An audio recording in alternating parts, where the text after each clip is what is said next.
함께 기도하시겠습니다. 사랑과 은혜가 많으신 거룩하신 아버지 하나님, 우리를 죄악 가운데서 구원해 주시고 하나님의 자녀 삼아 주신 것 진심으로 감사를 드립니다. 또 우리의 연약함 가운데서도 역사하시며 지금까지 우리를 붙잡고 인도하여 주신 것 더욱 감사를 드립니다. 이 마지막 때 주의 몸된 교회에 참여하여 보호받고 양육될 수 있도록 또 인도하여 주심도 더욱 감사를 드립니다.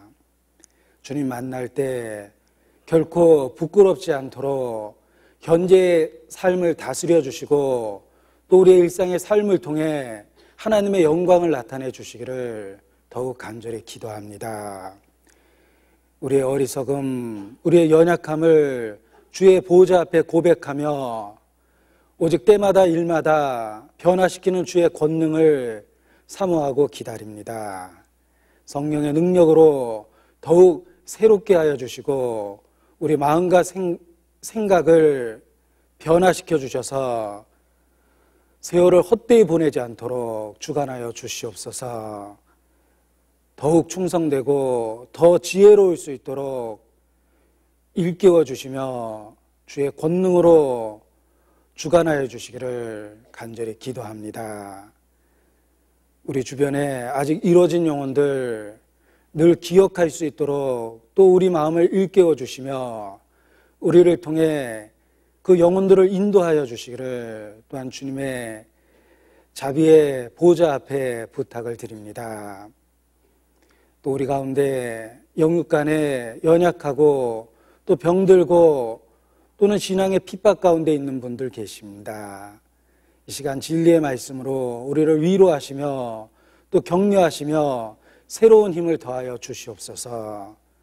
또 잘못된 것이 있다면 말씀의 채찍으로 우리를 책망하여 주셔서 더 주님 앞에 올바로 살 수 있는 기회가 될 수 있도록 주관하여 주시기를 부탁을 드립니다. 우리 마음에 변화를 주시며 배울 수 있는 겸손을 주시고 주님 안에서 살 수 있는 자원하는 열정 또한 허락하여 주시기를 기도합니다. 주께 의지하며 우리를 사랑하시는 예수님 이름으로 기도드렸습니다. 아멘. 네, 함께 신약성경 요한계시록 21장 말씀을 다 같이 보시겠습니다. 성경 요한계시록 21장 1절 말씀부터 제가 읽겠습니다. 요한계시록 21장 1절입니다.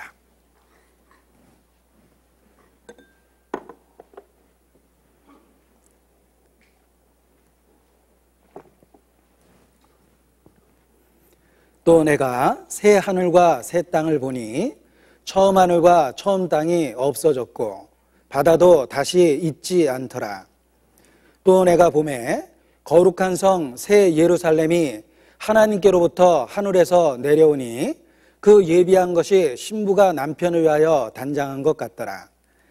내가 들으니 보좌에서 큰 음성이 나서 가로되 보라, 하나님의 장막이 사람들과 함께 있음에 하나님이 저희와 함께 거하시리니 저희는 하나님의 백성이 되고 하나님은 친히 저희와 함께 계셔서 모든 눈물을 그 눈에서 씻기심에 다시 사망이 없고 애통하는 것이나 곡하는 것이나 아픈 것이 다시 있지 아니하리니 처음 것들이 다 지나갔음이로라. 보좌에 앉으신 이가 가라사대 보라, 내가 만물을 새롭게 하노라 하시고 또 가라사대 이 말은 신실하고 참되니 기록하라 하시고 또 내게 말씀하시되 이루었도다. 나는 알파와 오메가요 처음과 나중이라. 내가 생명수 샘물로 목마른 자에게 값없이 주리니 7절 8절 말씀은 같이 읽겠습니다. 이기는 자는 이것들을 유업으로 얻으리라. 나는 저희 하나님이 되고 그는 내 아들이 되리라.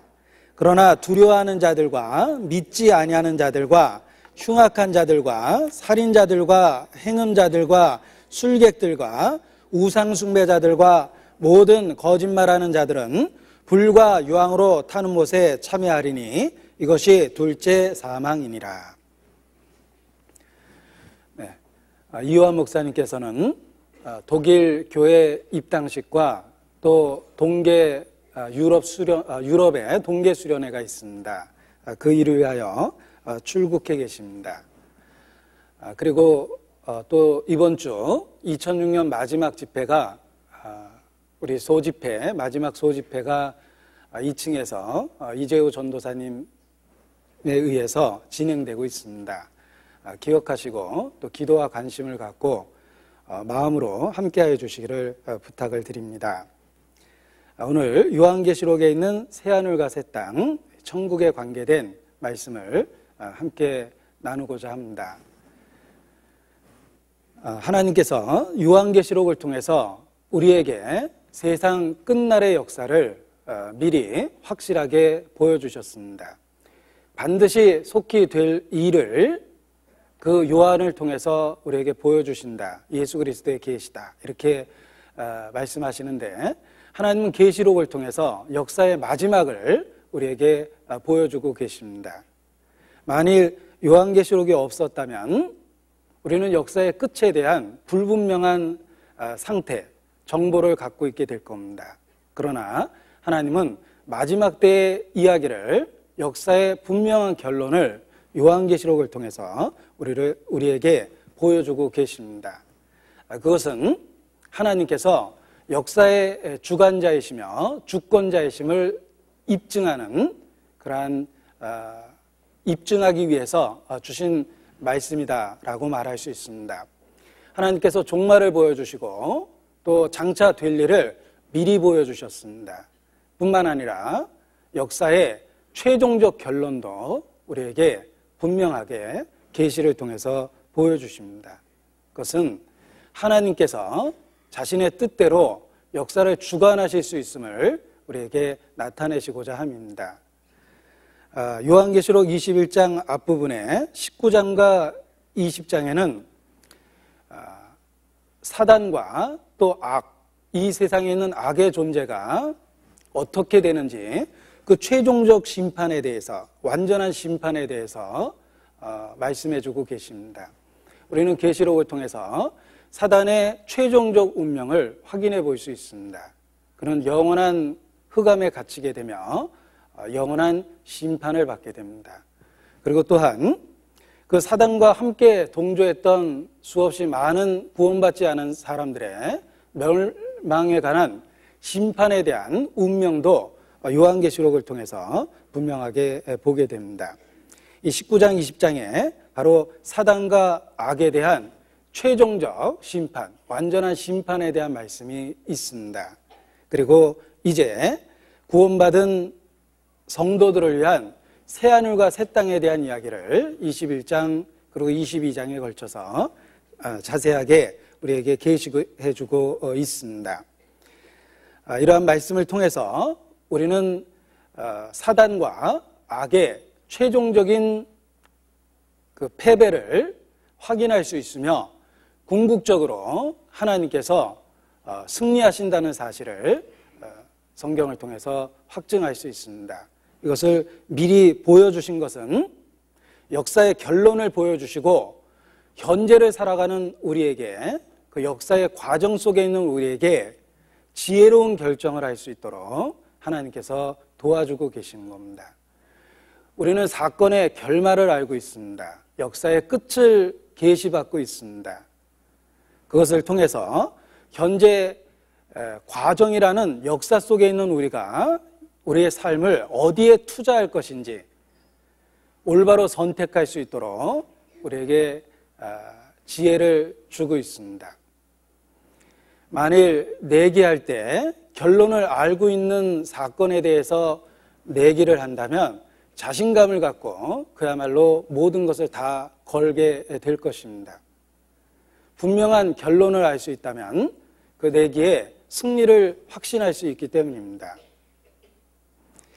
마찬가지로 하나님은 참과 거짓이 싸우고 있는 역사의 현재에 있는 우리에게 결론을 보여주시고 우리의 삶을 어디에 투자하며 우리의 삶을 어떻게 선택할 것인지를 보여주고 있는 것이다 라고 말할 수 있습니다. 이러한 계시록의 모든 말씀들은 반드시 속히 될 일이다 라는 반복되는 강조의 표현을 갖고 있습니다. 예를 들면 22장 요한계시록 22장 6절에 보면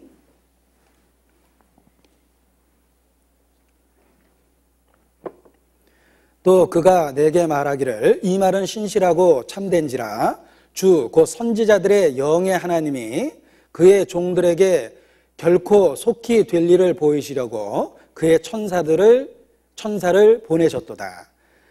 결코 속히 될 일을 보이셨다. 반드시 속히 될 일이라는 것을 강조하고 있습니다.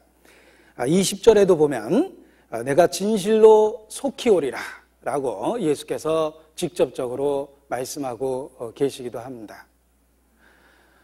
계시록의 모든 예언들은 반드시 속히 될 일이다 라는 반복적인 강조를 갖고 있습니다. 이것은 혹 더디 오리라 라고 본성적으로 잘못 생각할 수 있는 우리에게 경고하시기 위해서 반복적 표현을 쓰신 것이다 라고 말할 수 있습니다. 성경은 때가 가깝다고 계속해서 우리를 일깨우십니다. 자다가 깰 때가 벌써 되었다라고 말씀하십니다.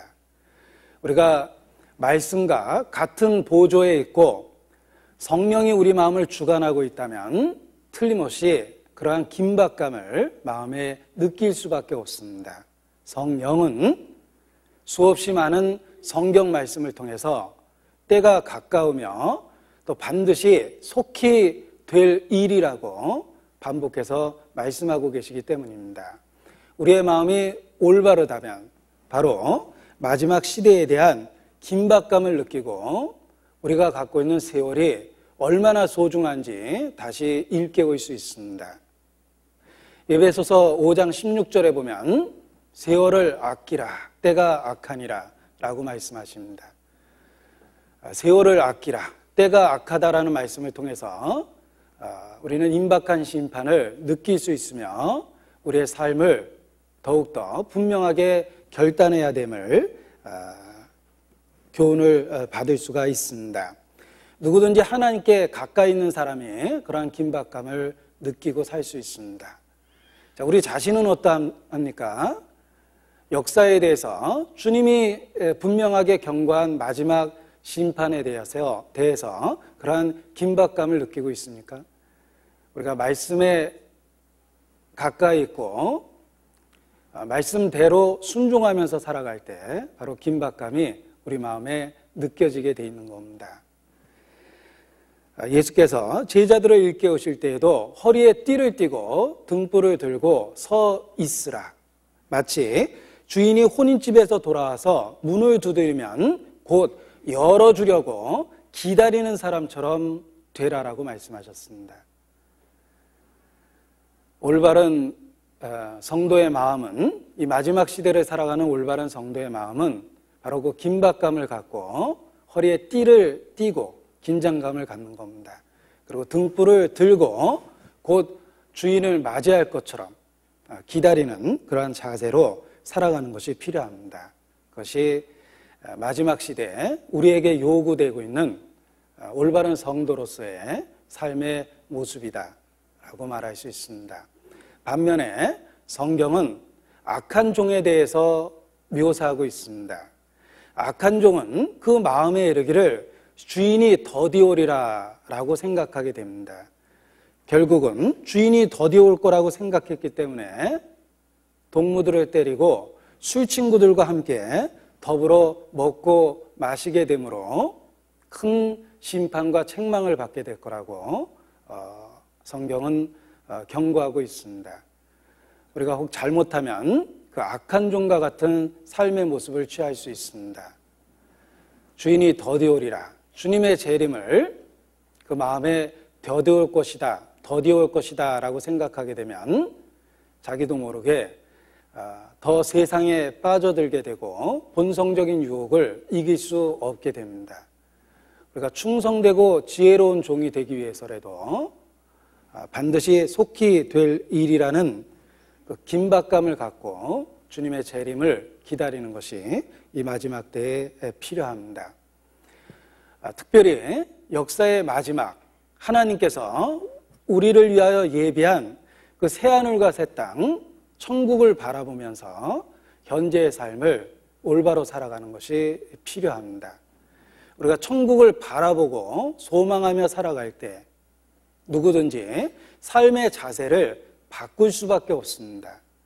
천국을 소망하면서 살아가고 있다면 틀림없이 삶의 태도가 바뀝니다. 세상을 살아가는 방법이 바뀝니다. 하루를 맞이하는 마음의 자세가 달라집니다. 그래서 일상의 삶 속에서 하나님이 예비한 천성을 바라보면서 우리의 삶을 재조정해야 되겠다라는 생각을 해보게 됩니다.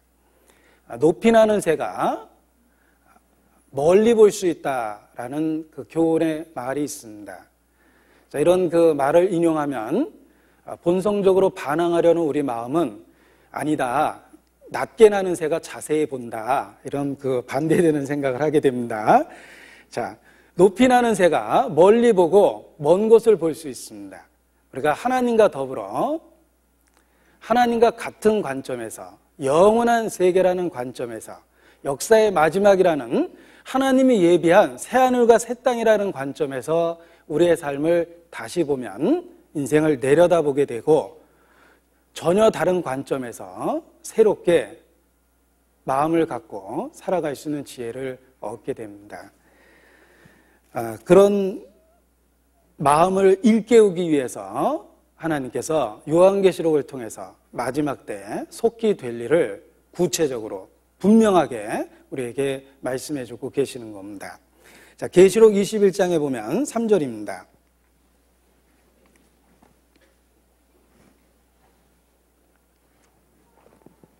내가 들으니 보좌에서 큰 음성이 나서 가로되. 자, 요한계시록을 읽어보면 하늘로부터 음성이 났다라는 구절이 반복적입니다. 한가한 누군가가 세어봤는데 20번 나오더라, 이렇게 얘기합니다. 자, 그런데 여기 큰 음성이 났다라는 말은, 이런 표현을 쓰신 것은 우리가 반드시 그 사실을 들어야 된다라는 것을 일깨워주기 위해서입니다. 왜 하나님께서 하늘로부터 큰 음성을 내십니까? 우리가 반드시 그것을 들어야 될 것을 일깨우기 위해서, 그 메시지의 중요성을 가르쳐주기 위해서 하늘로부터 큰 소리를 내신 겁니다. 그리고 뿐만 아니라 5절 뒷부분에 보면 이 말은 신실하고 참되니 기록하라, 이렇게 명령하십니다. 기록하라 라고 명령하신 것은 그 말씀이 반드시 이루어질 것, 그 확실성을 나타내기 위해서, 그리고 또한 기록한 그 말씀을 우리로 하여금 반복해서 읽음으로 우리의 마음을 바로잡도록 하기 위해서 이렇게 표현하신 겁니다. 큰 음성이 난 것은 우리로 하여금 들어야 될 필요성을 일깨워 주신 것입니다. 또 기록하라 라고 명령하신 것은 우리로 하여금 읽어야 될 필요성이 있다는 것을 가르쳐 주기 위해서입니다. 우리는 이 성경 말씀에 그 교훈들을 들어야 하며 또 읽어야 합니다. 듣고 읽어서 우리의 삶을 그 말씀에 맞게 조종하는 것이 필요합니다. 귀 있는 자는 성령이 교회들에게 하시는 말씀을 들을지어다, 반복해서 우리에게 가르쳐주고 계십니다. 우리는 마땅히 하나님이 예비한 새하늘과 새 땅에 대한 말씀을 들어야 하며, 그리고 반복해서 읽어서 현재의 삶을 올바로 살아가는 것이 필요합니다. 이러한 말씀을 읽을 때마다 우리 마음에 일깨워지는 것은 현재 우리가 살아가고 있는 이 세상이 지나가고 있는 것이다, 일시적인 것이다 라는 것을 더욱 일깨우게 됩니다. 때로는 현실에 집착하여 하나님과 상관없이 그렇게 살아갈 때가 있습니다. 너무 많은 일들이 우리 주변에 있고 또 복잡한 세상 일 가운데 얽매이다 보면 우리는 때로 우리가 살고 있는 이 세상이 영원히 지속될 것 같은 착각 속에서 살아갈 수 있습니다.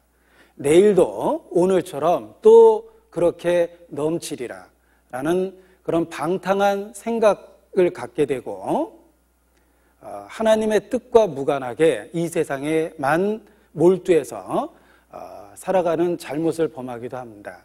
그러나 역사의 마지막을 듣고 또 자주 읽으면서 우리가 살고 있는 이 세상이 지나가는 것이다, 일시적인 것이다 라는 것을 분명하게 자기 마음에 다시 한번 일깨우는 것이 필요합니다. 우리가 살고 있는 이 세상은 개조될 것이 아닙니다. 성경은 없애버리고 처음 하늘과 처음 땅이 없어지며 새 하늘과 새 땅이 나타난다고 말씀하십니다.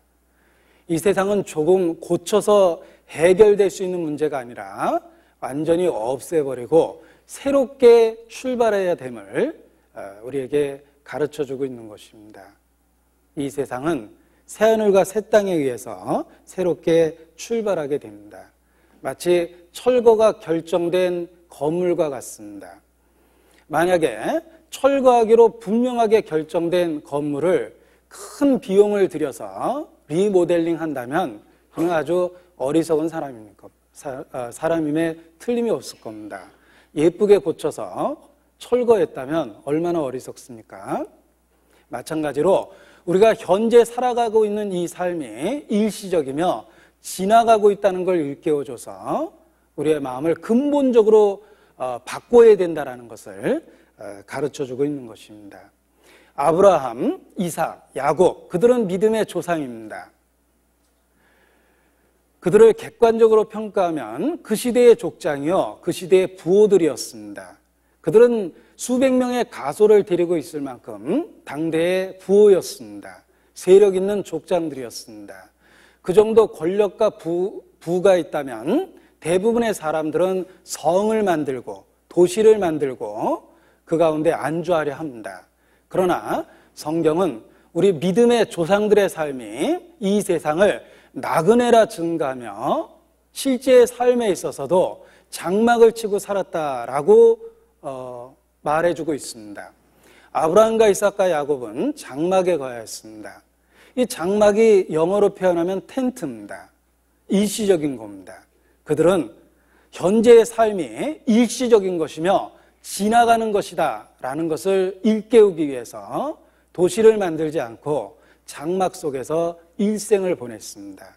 그리고 하나님이 예비한 영구한 도성이 있다 라는 것을 믿음 가운데서 바라보며 그들의 삶을 보냈습니다.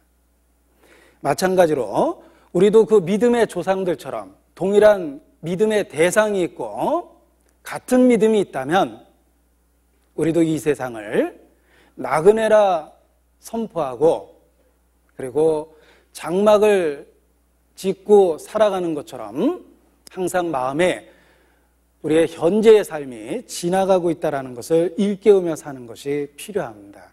그것이 믿음 있는 모든 사람의 삶의 모습입니다. 히브리서 11장을 보겠습니다. 히브리서 11장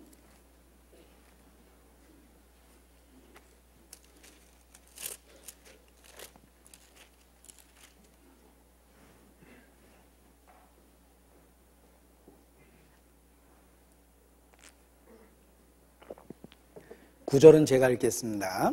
믿음으로 저가 외방에 있는 것 같이 약속하신 땅에 우거하여 동일한 약속을 유업으로 함께 받은 이삭과 야곱으로 더불어 장막에 거하였으니 10절을 같이 읽죠. 이는 하나님의 경영하시고 지으실 터가 있는 성을 바랐음이니라. 14절을 같이 읽겠습니다. 이같이 말하는 자들은 본향 찾는 것을 나타냄이라. 자, 그들은 이 세상을 나그네다라고 말하며 그리고 하나님이 다스리는 그 성이 있다라는 것을 바라보면서 살았던 것입니다. 그것이 믿음의 선진들의 삶입니다. 우리도 이 세상이 지나가고 있다, 라는 것을 수시로 일깨우는 것이 필요합니다. 자, 즐거운 일이 있습니까? 그 즐거움도 지나가고 있습니다. 고난받고 있습니까? 그 고난의 시간도 지나가고 있습니다. 성경은 이 세상이 지나가고 있음을 일깨우며 우리의 초점이 영원한 것에 머물러 있어야 돼야 함을 계속해서 가르쳐주고 있습니다. 아무리 힘들고 어려운 일이 있어도 그것이 일시적이기 때문에 견딜 수가 있는 것입니다. 수술에 고통이 있지만 그것이 지속된다면 어느 누구도 수술을 받고자 하지 않을 겁니다. 일시적이기 때문에 수술을 받고자 하는 마음이 있습니다. 또 아이를 낳을 때 그 고통이 지속적이라면 아무리 사랑하는 자녀를 갖게 되는 일이지만 틀림없이 대부분은 포기할 겁니다. 그 고통이 일시적이기 때문에 그 고통이 있다라는 것을 알면서도 잠깐 근심하지 않을 수 없으나 세상에 생명을 갖고자 하는 그러한 열망 때문에 아이를 가지려고 결심하고 그 고통스러움을 견뎌냅니다. 지나가는 고통, 일시적인 고통이기 때문에 우리는 그것을 견디겠다라는 결심을 할 수 있습니다. 우리의 삶이 그러합니다. 우리가 겪고 있는 인생이 어떠한 모습이든 고난의 연속이고 고통과 슬픔의 연속이라 하더라도 지나가고 있다는 걸 기억하면 우리는 그 고통 중에 위로받을 수 있으며 슬픔 중에도 하나님에 대한 찬양을 잃어버리지 않을 수 있습니다.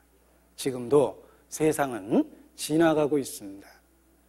이 국방부의 명언은 수없이 많은 그 군인들에게 위로를 주었습니다. 국방부 명언은 거꾸로 매달아놔도 국방부 시계는 돌아간다 라는 그 명언 때문에 그 어렵고 힘든 과정을 많은 사람들이 잘 견뎌냈습니다.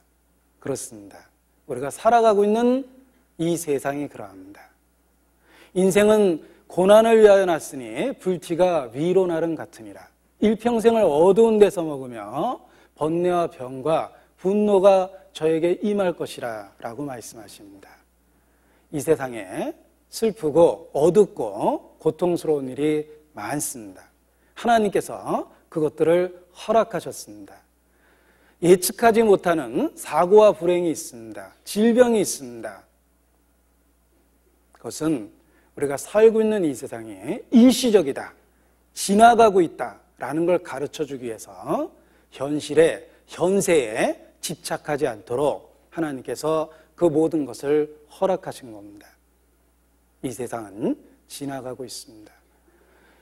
새하늘과 새 땅을 바라보고 우리가 살고 있는 이 세상을 다시 한번 살펴보면 삶을 다른 마음으로 좀 더 다른 자세로 지혜롭게 살아갈 수 있습니다. 고난도 지나가고 고통도 지나가고 있습니다. 슬픔도 지나가고 있습니다. 고린도전서 7장입니다.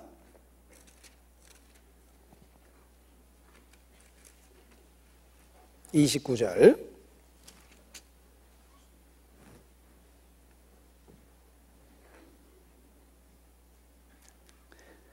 형제들아 내가 이 말을 하노니 때가 단축하여진 고로 이후부터 안에 있는 자들은 없는 자같이 하며 우는 자들은 울지 않는 자같이 하며 기쁜 자들은 기쁘지 않은 자같이 하며 매매하는 자들은 없는 자같이 하며 세상 물건을 쓰는 자들은 다 쓰지 못하는 자같이 하라. 이 세상의 형적은 지나감이니라. 이 세상의 형적이 지나가고 있다라는 걸 일깨울 때 우리는 일시적인 문제 때문에 지나친 고통이나 근심을 하지 않습니다. 고통을 받거나 근심을 하지 않습니다. 이 세상은 지나가고 있기 때문입니다. 혹 재물에 대한 복을 받아서 넉넉한 경제 생활을 할 수 있습니다. 또는 어떤 사람은 계속해서 하는 일마다 되지 않고 연속적인 경제적 어려움을 당할 수 있습니다. 또 어떤 사람은 건강에 대한 복을 하나님께 받아서 무병장수할 수 있습니다. 또 어떤 사람은 태어나면서부터 병치레를 하고 많은 시간 병상에서 보내고 약봉지를 몸에 달고 살 수도 있습니다. 또 어떤 사람은 좋은 만남을 통해서 좋은 배우자와 행복한 삶을 살 수 있습니다. 또 어떤 사람은 잘못된 만남 때문에 평생을 슬픔 속에 보낼 수 있습니다. 또 자녀를 잘 키워서 그 자녀의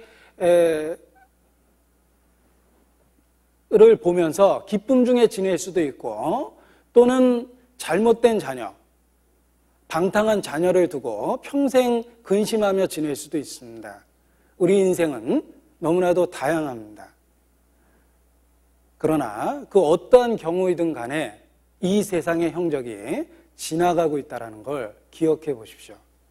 우리가 영원한 세계의 관점을 두고 궁극적인 소망을 그곳에 두고 살게 될 때 우리가 현재 당하고 있는 고통을 작게 여기고 견뎌낼 수가 있는 겁니다. 요한일서 2장입니다. 요한일서 2장 17절.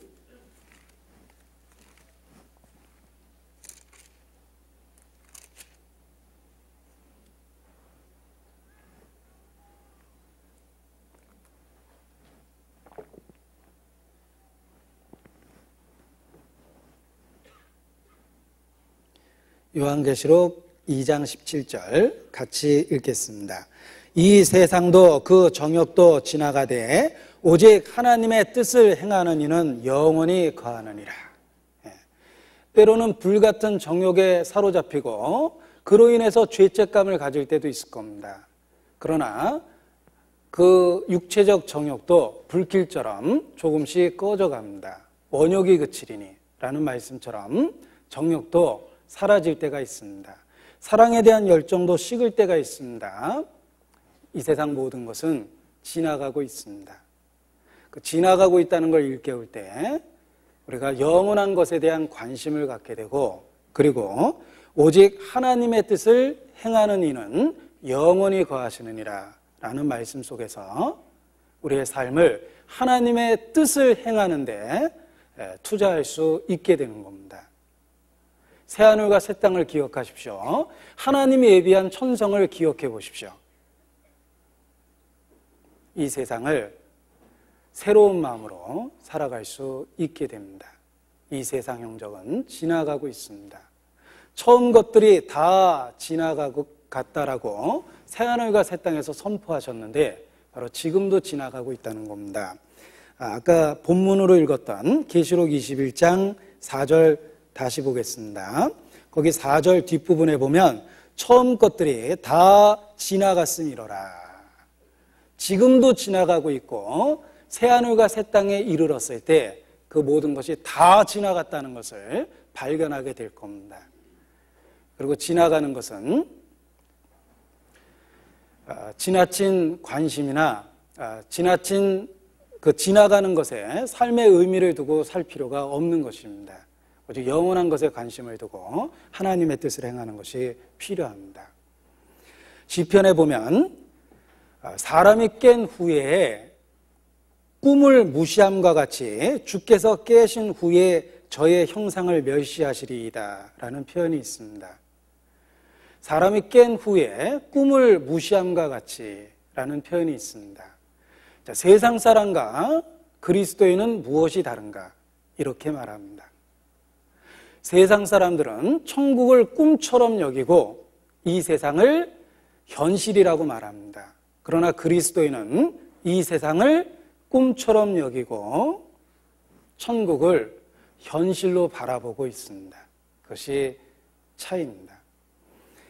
우리는 분명한 거짓이 없으신 하나님으로부터 약속을 받았습니다. 큰 음성으로 우리 마음에 확증을 주셨습니다. 기록하라. 기록한 말씀으로 우리에게 보증하셨습니다.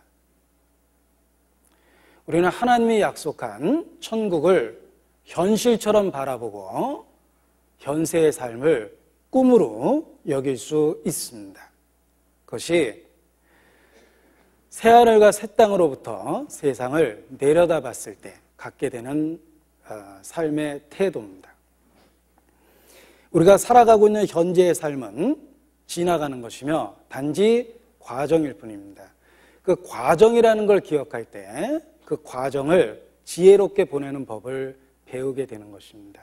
일시적인 것을 일시적으로 다룰 수 있는 지혜를 얻게 되는 것입니다. 자, 현세의 삶이 영원한 세계의 과정이다라는 표현을 썼습니다. 사실 우리가 살고 있는 세상도 과거를 바탕으로 현재가 있습니다. 우리의 현재의 모습은 과거가 바탕이 돼서 만들어진 겁니다. 지난 삶을 어떻게 살았느냐가 우리의 현재의 모습을 결정한 겁니다. 또한 현재 우리가 어떻게 살아가느냐가 우리의 미래를 또 결정하게 될 겁니다. 이와 마찬가지로 현세를 어떻게 살아가느냐가 영원한 것을 결정하게 됩니다. 우리가 살고 있는 이 세상은 단지 과정이며 궁극적인 영원한 것을 향하고 있습니다. 우리의 본향이 천성이며 그리고 최종적 목적지가 바로 그 천성임을 기억할 필요가 있습니다. 그래야만 지나가는 것을 지나가는 것으로 다루고 과정을 과정으로 여길 수가 있습니다. 그리고 이 과정이 영원한 것을 결정짓는 그런 기회들이라는 걸 일깨울 때 하나님의 뜻을 행하고자 하는 그런 결단을 하게 되는 것입니다. 누군가가 이런 쉬운 비유를 사용했습니다. 우리가 각각 천국에서 살아갈 집을 짓게 되는데 천국에서 짓고 있는 그 집의 재료는 이 지상으로부터 보내어진 것을 갖고 천국의 집을 짓는다, 이렇게 표현했습니다. 우리가 지상에서 이 세상에서 어떻게 살아가느냐라는 그 모습이 바로 지금 천국에서의 우리의 삶의 모습을, 그 집을 결정하고 있는 겁니다. 재료를 많이 올려보낸 사람은 꽤 근사한 집을 짓고 있을 겁니다.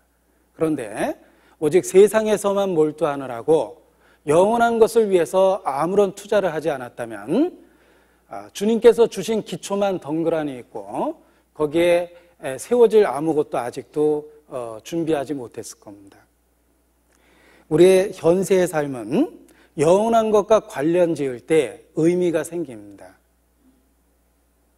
우리는 이 땅에서의 삶을 갖고 천국에서의 삶의 상급을 결정하게 되는 겁니다.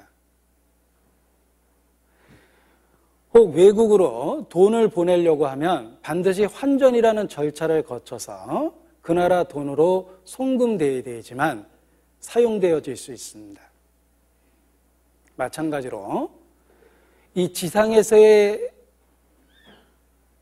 삶이 천성으로 천국으로 보내지기 위해서는 환전이 되어야 되는데 바로 하나님의 일에 투자될 때, 주의 이름을 위하여 사용되어질 때, 또 주님의 영광을 위하여 사용되어질 때 육신적인 것이 신령한 것으로 바뀌게 된다, 환전 송금된다, 이렇게 표현해 볼 수도 있습니다. 그래서 우리의 현재의 삶이 영원한 것과 관련되어 있고 영원한 세계의 상급을 결정하고 있다는 것을 생각하면 이 일시적인 지나가는 삶을 어떻게 살아야 될지 더 분명하게 결단할 수 있게 됩니다. 마태복음 5장입니다. 마태복음 6장입니다.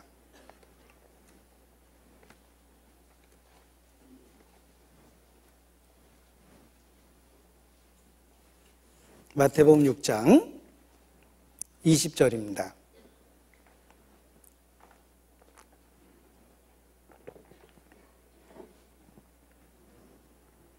마태복음 6장 20절 같이 읽겠습니다. 오직 너희를 위하여 보물을 하늘에 쌓아두라. 거기는 좀이나 동록이 해하지 못하며 도적이 구멍을 뚫지도 못하고 도적질도 못하느니라. 자, 보물을 하늘에 쌓아두라 라는 말씀을 기억할 때 반드시 앞에 있는 구절도 함께 기억해야 됩니다. 오직 너희를 위하여 보물을 하늘에 쌓아두라. 하나님을 위해서 보물을 하늘에 쌓아두라는 것이 아닙니다. 보물을 하늘에 쌓아두라라고 명령하신 것은 우리 자신을 위해서입니다. 현재의 희생과 수고와 봉사는 하나님을 위한 것이라기보다는 사실 우리에게 기회를 주고 있는 것입니다. 현세의 삶이 영원한 유업을 결정하기 때문입니다. 우리 자신을 위해서 보물을 하늘에 쌓아두라라고 말씀하십니다. 디모데전서 6장 보겠습니다. 디모데전서 6장입니다.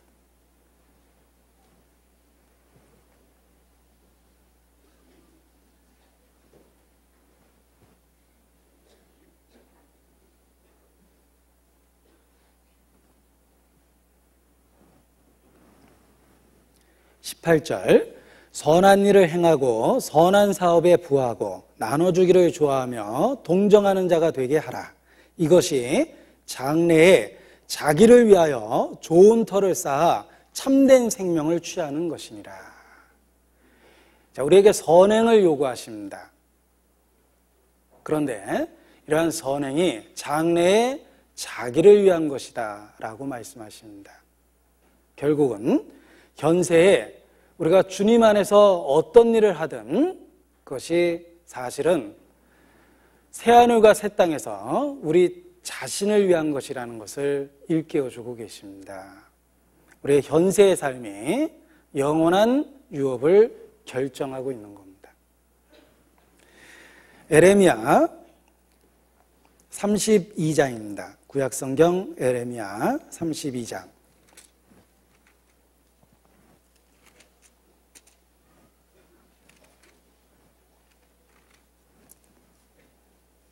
38절부터 보겠습니다.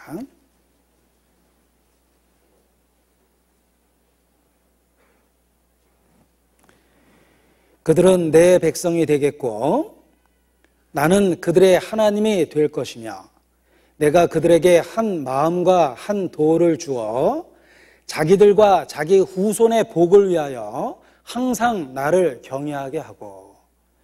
자, 하나님은 우리 마음에 변화를 주셔서 주님을 경외하고 또 주님의 뜻을 행하도록 끊임없이 격려하십니다.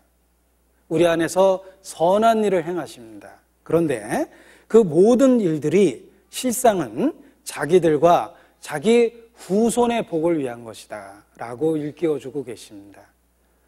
우리가 부모가 자녀에게 공부하라, 또 밥을 먹으라, 운동 좀 하라 라고 잔소리하는 것은 사실 부모를 위해서가 아닙니다. 그 아이 자신을 위해서입니다. 때로 철이 없었을 어렸을 때에는 부모님을 기쁘게 해드리려고 공부했던 때가 있습니다. 자기는 공부해야 될 필요성을 전혀 못 느끼는데 부모님이 하도 공부하라고 그러니까 부모님을 위해서 공부합니다. 그래서 성적 잘 나오면 아주 떳떳하게 용돈을 요구하기도 합니다. 나 100점 맞았으니까 뭐 사줘 막 이렇게 얘기합니다. 자, 철이 없던 시절의 우리의 모습입니다. 그러나 사실 철이 든 이후에 보면 그것이 자기 자신을 위해서였다라는 것을 알 수가 있습니다. 마찬가지입니다. 하나님은 우리에게 희생을 요구하고 수고를 요구하며 봉사를 요구하시며 그리고 주의 이름으로 사랑과 선행을 베풀 것을 요구하십니다.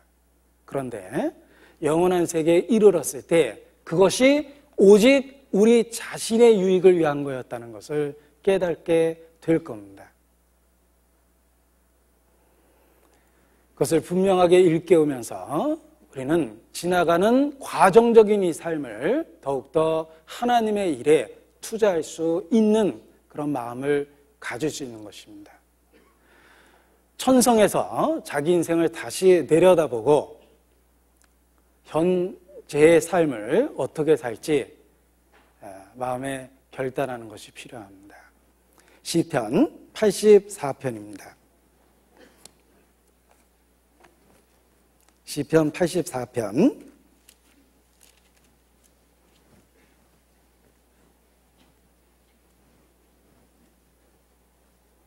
5절로 7절 말씀입니다.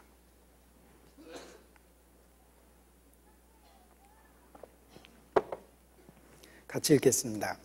주께 힘을 얻고 그 마음에 시온의 대로가 있는 자는 복이 있나이다.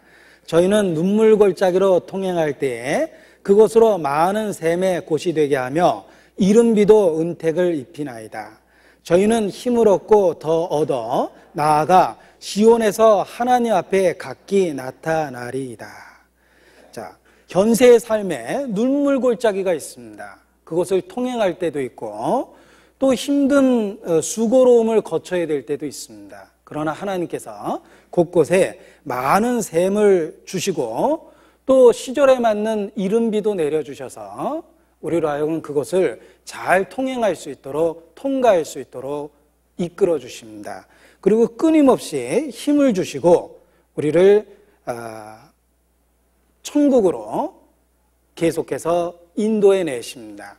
그리고 결국에는 하나님께로부터 힘을 얻고 더 얻어서 마침내 나아가 시온에서 하나님 앞에 각기 나타날 수 있도록 인도해 주십니다. 자, 우리의 삶의 모습은 다양합니다. 그러나 분명한 건 목적지가 같다라는 겁니다. 그 목적지가 바로 시온에서 하나님 앞에 각기 나타나는 것입니다. 천국에 이르러서 하나님과 함께 거하는 것, 그것이 우리의 목적지며 우리는 동일한 목적지를 갖고 있습니다. 우리는 인생을 각각 다른 시기에 출발했습니다. 그리고 전혀 다른 조건을 갖고 살아왔고 그리고 다양한 방법에 의해서 부르심을 입었습니다. 그러나 한 믿음 안에 있기 때문에 목적지가 결국은 같게 됩니다. 우리는 각기 나타나게 될 텐데 같은 곳에서 나타나게 될 겁니다. 바로 그곳이 새하늘과 새 땅이며 우리를 위해서 예비하신 천성입니다. 자, 가끔 전국의 교회가 공주에서 모임을 가질 때가 있습니다. 그야말로 다양한 위치에서 여러 가지 교통수단을 통해서 출발을 했습니다. 그러나 결국은 공주 수양관에서 모이게 되었습니다. 이와 마찬가지로 우리 인생은 다양한 코스를 갖고 있습니다. 어떤 분은 강원도처럼 먼 길에서 산을 넘어 물을 건너 오셔야 되는 눈물골짜기를 많이 통과해서 이르는 분도 계실 겁니다. 그리고 공주 수양관 바로 옆에 있는 공주교에 있는 분들은 소화되기 전에, 밥 먹고 출발했는데 소화되기 전에 도착하실 수도 있을 겁니다. 아무튼 우리가 각각 출발하는 위치는 다를 수 있다는 것입니다. 우리의 삶이 그렇습니다. 우리는 결코 똑같은 조건을 갖고 있지 않습니다. 그러나 분명한 건 목적지가 같습니다. 우리가 시온에 있는 하나님 앞에 각기 나타나게 되어 있습니다. 우리의 최종적 집결지는 바로 새하늘과 새 땅이며 천성입니다. 우리가 그 천성을 최종적 목적지라는 것을 기억하고 그 천성에서 현세의 삶을 다시 한번 살펴보면 올바른 가치관을 갖고 신앙생활을 할 수 있습니다. 그래서 천국에 대한 소망을 일깨우는 것이 필요하다라는 이야기를 드리고 싶습니다. 우리가 불행하게도 처음 구원을 받았을 때에는 대개는 형벌의 면제로 인해서 즐거워합니다. 야, 지옥 안 가게 됐다. 이런 식의 즐거움을 갖습니다. 그러나 신앙의 성장을 통해서 단지 형벌의 면제가 아니라 상급을 바라보게 되며 천국을 바라보게 됩니다. 그리고 그 궁극적인 최종적 목적지를 향해서 현세의 삶을 투자할 수 있게 되어 있는 겁니다. 그것이 성장하는 신앙 속에서 나타나는 겁니다. 혹 여러분의 신앙은 어떻습니까? 아직도 형벌의 면제만을 갖고 기뻐하시며 신앙생활을 짐처럼 여기십니까? 여호와께서 우리에게 베푼 그 모든 은혜를 무엇으로 보답할꼬? 라는 성경 말씀을 들으면 마치 빚 재촉하듯이 부담감을 갖습니까? 나이 드신 노모를 바라보면서 부양에 대한 의무감만을 갖고 있는 것처럼 그런 마음으로 신앙생활하는 것은 옳지 않습니다. 하나님은 우리를 단지 지옥 형벌을 면하게 하려고 구원해 주신 것이 아닙니다. 우리에게 놀라운 영광을 준비하시고 그것을 주시고자 하시는 것입니다. 그것이 새하늘과 새 땅이라는 각종의 보석으로 묘사되어 있는 그 놀라운 영광의 세계를 우리에게 주시고자 우리를 구원하시고 부르신 것입니다. 따라서 우리의 관점, 우리의 초점이 항상 그 천국을 바라보는 가운데 살아가는 것이 필요한 것입니다.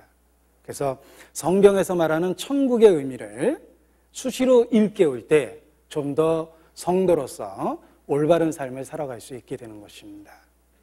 자, 성경에 나타난 천국의 의미가 무엇일까? 많은 분들이 육신을 갖고 천국을 상상해냈을 때 기껏해야 아름다운 대자연을 생각하고 거기에 각종의 과실이 열려있는 그런 모습을 생각합니다. 그리고 아주 맑은 강가가 있고 그리고 흰옷 입은 상태에서 거기서 왔다 갔다 하는 모습을 생각해냅니다. 자, 그것이 천국이라면 사실 희망할 것도 없습니다. 그거는 어디 좋은 땅에다 과수원 갖고 놓고 흰옷 입고 왔다 갔다 하면 이것이 천국이다라고 이렇게 착각이 들 겁니다. 자, 그건 아주 육신적인 상상력일 뿐입니다. 이 알라신을 믿는 회교도는 천국을 관능의 세계라고 이야기합니다. 우윳빛 살갗을 가지고 있는 미인들과 함께하는 관능의 세계라고 이야기하는데 그들 신앙이 얼마나 잘못되고 유치한지를 그러한 그 표현 속에서 사실 우리는 깨달을 수 있는 겁니다. 성경에서 말하는 천국은 그런 육신적인 개념이 아닙니다. 그러면 성경에서 말하는 천국은 어떤 의미를 갖고 있는가? 그 몇 가지를 말씀을 통해서 생각을 해보고자 합니다. 자, 본문 21장 다시 돌아가 보겠습니다.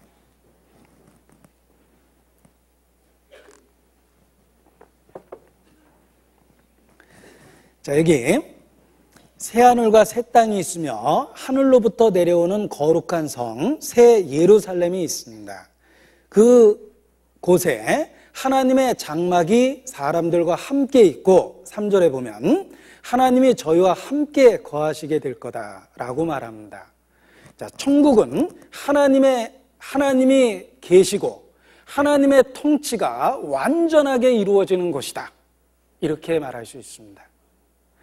자, 하나님의 장막이 사람들과 함께 있고 하나님이 저희와 함께 계시겠다고 말씀하셨습니다. 그렇습니다.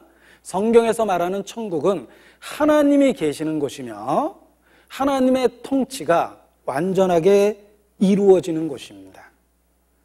우리가 알고 있는 그 하나님은 어떤 분이십니까? 성경에 나타난 하나님은 진선미성의 존재입니다. 하나님은 진선미성의 존재이시며 천국은 바로 진선미성의 충만함으로 이루어져 있는 것입니다. 하나님이 계시는 그 천국은 모든 것이 참된 것이며 모든 것이 선한 것이며 모든 것이 아름다운 것이며 모든 것이 거룩한 곳입니다. 거기에는 악한 짐승이 다시는 있지 않습니다. 짐승과 같은 악한 마음과 생각과 잘못된 정욕이 있을 수 없습니다. 성도들 간에 육신적으로 일어나는 시기, 미움, 다투, 질투, 죄송합니다. 다시 발음하겠습니다. 시기, 미움, 다툼, 질투, 그런 것들이 있을 수 없는 곳입니다. 하나님의 속성으로 가득 찬 곳입니다. 따라서 그곳에 있는 우리도 그때에는 무엇이든지 참되고 무엇을 행해도 착하고 무엇을 행해도 의롭고 무엇을 생각해도 거룩할 수 있습니다. 그것이 진선미성으로 가득 찬 천국입니다. 혹 자기 죄성으로 고통을 받아봤습니까? 자기 안에 원하지 않는 생각이 자기를 사로잡아 정말 눈물로 하나님 앞에 부르짖어 본 적 있습니까? 그렇다면 천국을 정말 바라보고 우리가 소망하고 살 수 있습니다. 거기는 진선미성이 가득한 곳입니다. 더 이상 내게 거짓은 없습니다. 더 이상 내게 위선은 없습니다. 더 이상 내게 미움과 다툼과 갈등과 시기 없습니다. 더 이상 악한 정욕은 없습니다. 그곳에서 진선미성의 모습을 갖고 우리는 살아갈 수 있게 됩니다. 그것이 천국입니다. 하나님의 속성이 충만하며 하나님이 함께 계시며 그 하나님의 다스림이 우리 삶 속에 완전하게 이루어집니다. 우리는 그분이 이끄는 대로 본성적으로 기쁨을 갖고 따르게 될 겁니다. 그 어디로 이끌든지 우리는 기쁨 가운데 그분을 따라다니게 될 겁니다. 남편을 사랑하는 아내가 남편과 함께 동행하는 것을 즐거워하고 그 옆에서 즐거운 마음으로 쫓아다니듯이 우리가 주님과 늘 그렇게 동행하고 있을 겁니다. 그것이 성경에서 말하는 천국입니다. 그리고 그 천국에 대한 말씀이 성경은 창세로부터 예비됐다라고 말씀하십니다. 복받을 자들이여 창세로부터 예비된 그 나라를 상속하라 라고 말씀하십니다. 이 천국은 창세로부터 우리를 위하여 예비된 겁니다. 여러분, 창세로부터 예비됐다는 게 얼마나 놀라운 말씀입니까? 우리가 살고 있는 이 엄청난 지구, 이 놀라운 대자연, 광대한 우주는 6일간의 창조를 거쳐서 만들어진 겁니다. 여러분, 6일 동안 만든 것도 이렇게 놀랍고 광대하다면 창세로부터 예비돼서 만들어진 것이라면 상상할 수도 없는 세계를 만드신 겁니다. 그것이 천국입니다.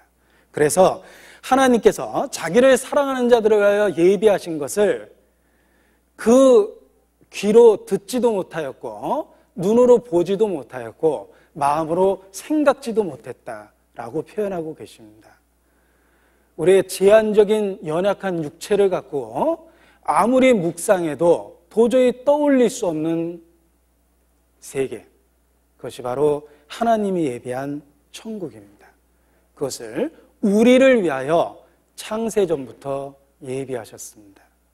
그 놀라운 세계에 우리가 가게 되는 겁니다. 그것이 하나님이 구원 얻은 우리에게 약속하신 새하늘과 새 땅, 바로 천국입니다. 뿐만 아니라 새하늘과 새 땅은 하나님이 우리 가운데 거하시는 것입니다. 그래서 저희는 하나님의 백성이 되고 하나님은 친히 저희와 함께 계셔서라고 3절에 표현했고, 그리고 7절에 더 친밀감 있는 표현을 사용하셨습니다.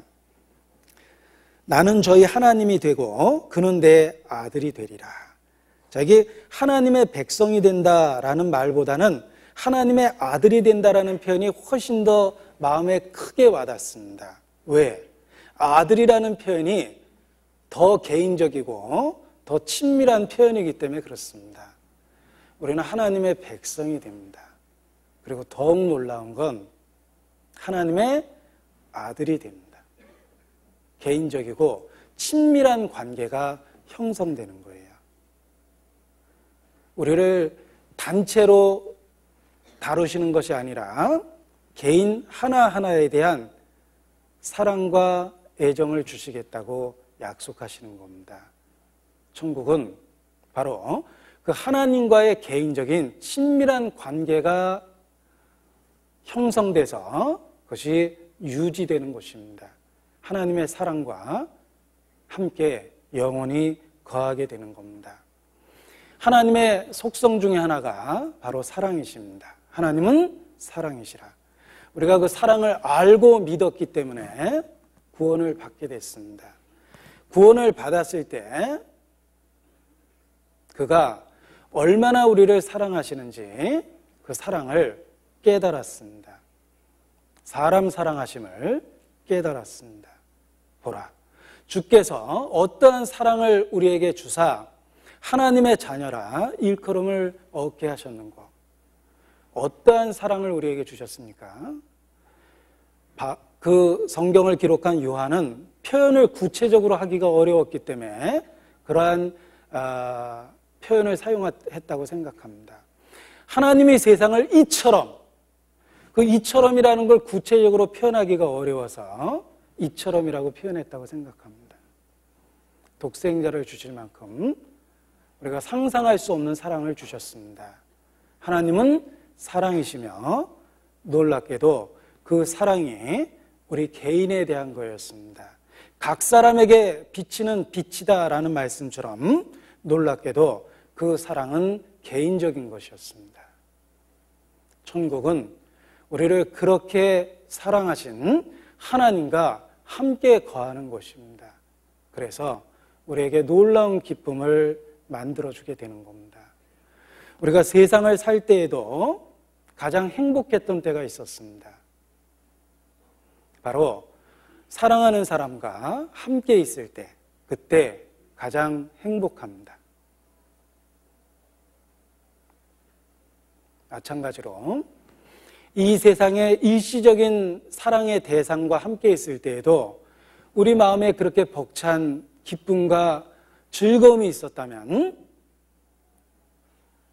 그 아들을 주실 만큼 우리를 사랑한 그분과 함께하는 그곳이 우리에게 놀라운 기쁨과 즐거움을 만들어낼 겁니다.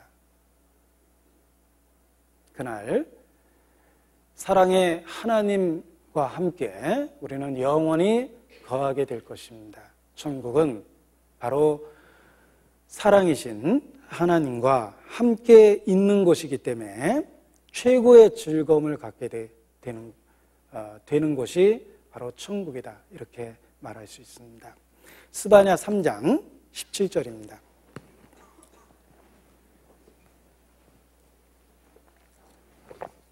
스바냐 3장 17절 구약성경 뒷부분입니다. 스바냐 3장 17절입니다.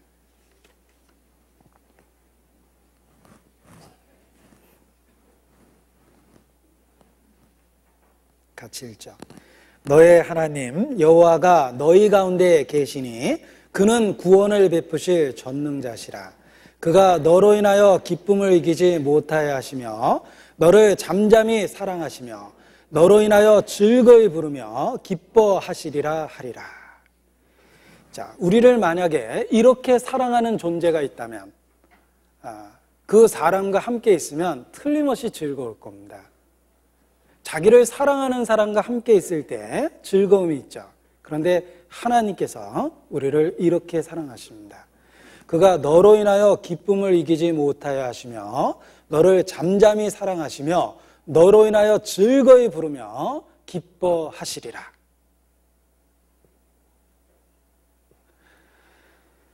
우리를 이렇게 사랑하는 그 사랑의 하나님과 함께 있는 그곳, 그것이 천국입니다.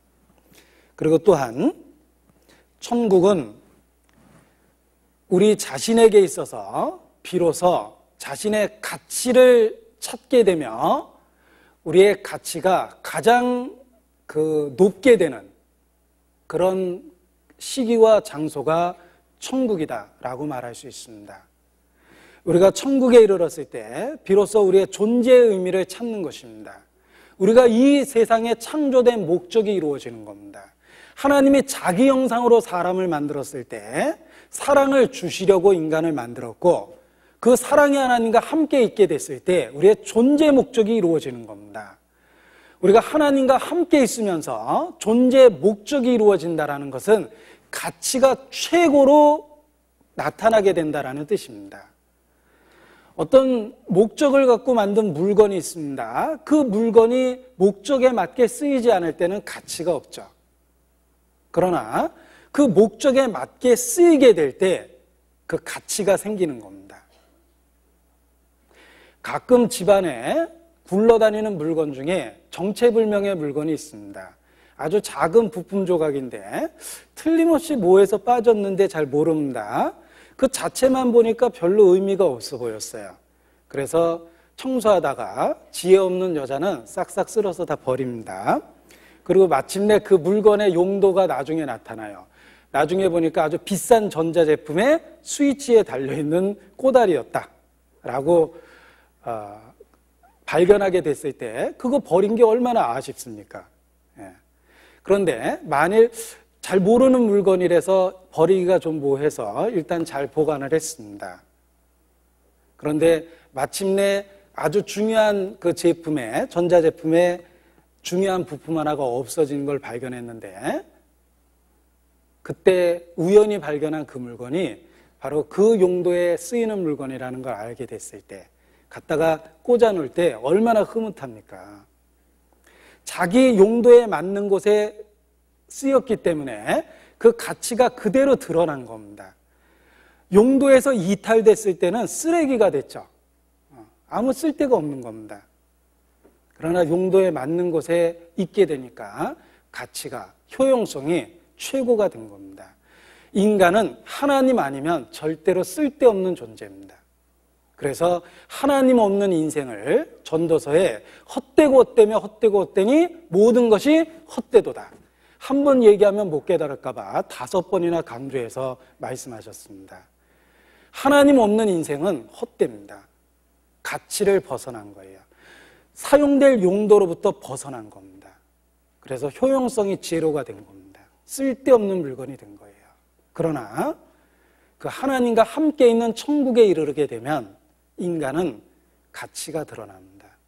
인간은 하나님의 형상이기 때문에 하나님께 드려지고 하나님과 함께 있을 때 비로소 효용성이 극대화되며 가치가 최고로 높아지는 겁니다. 나는 여호와 보시기에 존귀한 자라. 나의 하나님이 나의 힘이 되셨도다. 이사야서 49장 5절 말씀이죠. 나는 여호와 보시기에 존귀한 자라. 하나님과 함께 있게 될 때 우리가 존귀케 되고 가치가 드러나고 효용성이 나타나는 겁니다. 천국은 우리 자신에게 있어서도 최고의 가치를 발휘하는 곳입니다. 이 세상에서 그리스도인들이 때로는 괄시를 받을 때가 있습니다. 세상에서 아무것도 없는 자처럼 보이고 항상 슬퍼하는 자처럼 보이기도 합니다. 그리스도인은 남다른 슬픔이 있습니다. 세상 사람들이 슬퍼하지 않는 거로 슬퍼합니다. 예를 들면 자기의 죄성, 하나님 뜻대로 살고자 하는 열망에 비해서 자기가 갖고 있는 한계 때문에 슬퍼합니다. 구원받지 못한 이뤄진 영혼들을 보고 슬퍼합니다. 애매히 주님의 이름으로 핍박받을 때 슬픔을 느낍니다. 그리스도인은 세상 사람이 갖지 않는 슬픔을 갖고 있기도 합니다. 그러나 항상 슬픈 자 같지만 실제로는 항상 기뻐할 수 있는 그런 놀라운 비밀을 갖고 있는 사람, 바로 그 사람이 그리스도인입니다. 우리가 천국에 가게 됐을 때 바로 우리의 숨겨진 모든 가치가 다 드러나는 겁니다. 나는 여호와 보시기에 존귀한 자입니다. 하나님 앞에 서게 됐을 때 그 하나님과 함께 있게 되는 그 새하늘과 새 땅에서 비로소 가치가 드러나고 나의 존재 목적을 완전하게 되찾게 되는 겁니다. 그곳이 천국이기 때문에 우리가 바라보고 그리고 즐거움 속에서 기다릴 수 있는 것입니다. 자, 하나님은 우리가 가치 있는 존재이기 때문에 구원해 주신 것이 아닙니다. 우리는 연약했고 하나님 보시기에 죄인이었고 하나님의 원수였습니다. 그러한 우리를 구원해 주셨습니다. 우리가 가치 있는 존재이기 때문에 구원해 주신 게 아니라 구원해 주셨기 때문에 가치 있는 존재가 된 겁니다. 나는 구원받기 전에는 아무런 가치가 없었습니다. 만약 쓰나미가 일어나서 10만여 명의 사상자가 났을 때 거기 들어가도 의미가 없는 거예요. 뭐 그럴 수 있죠.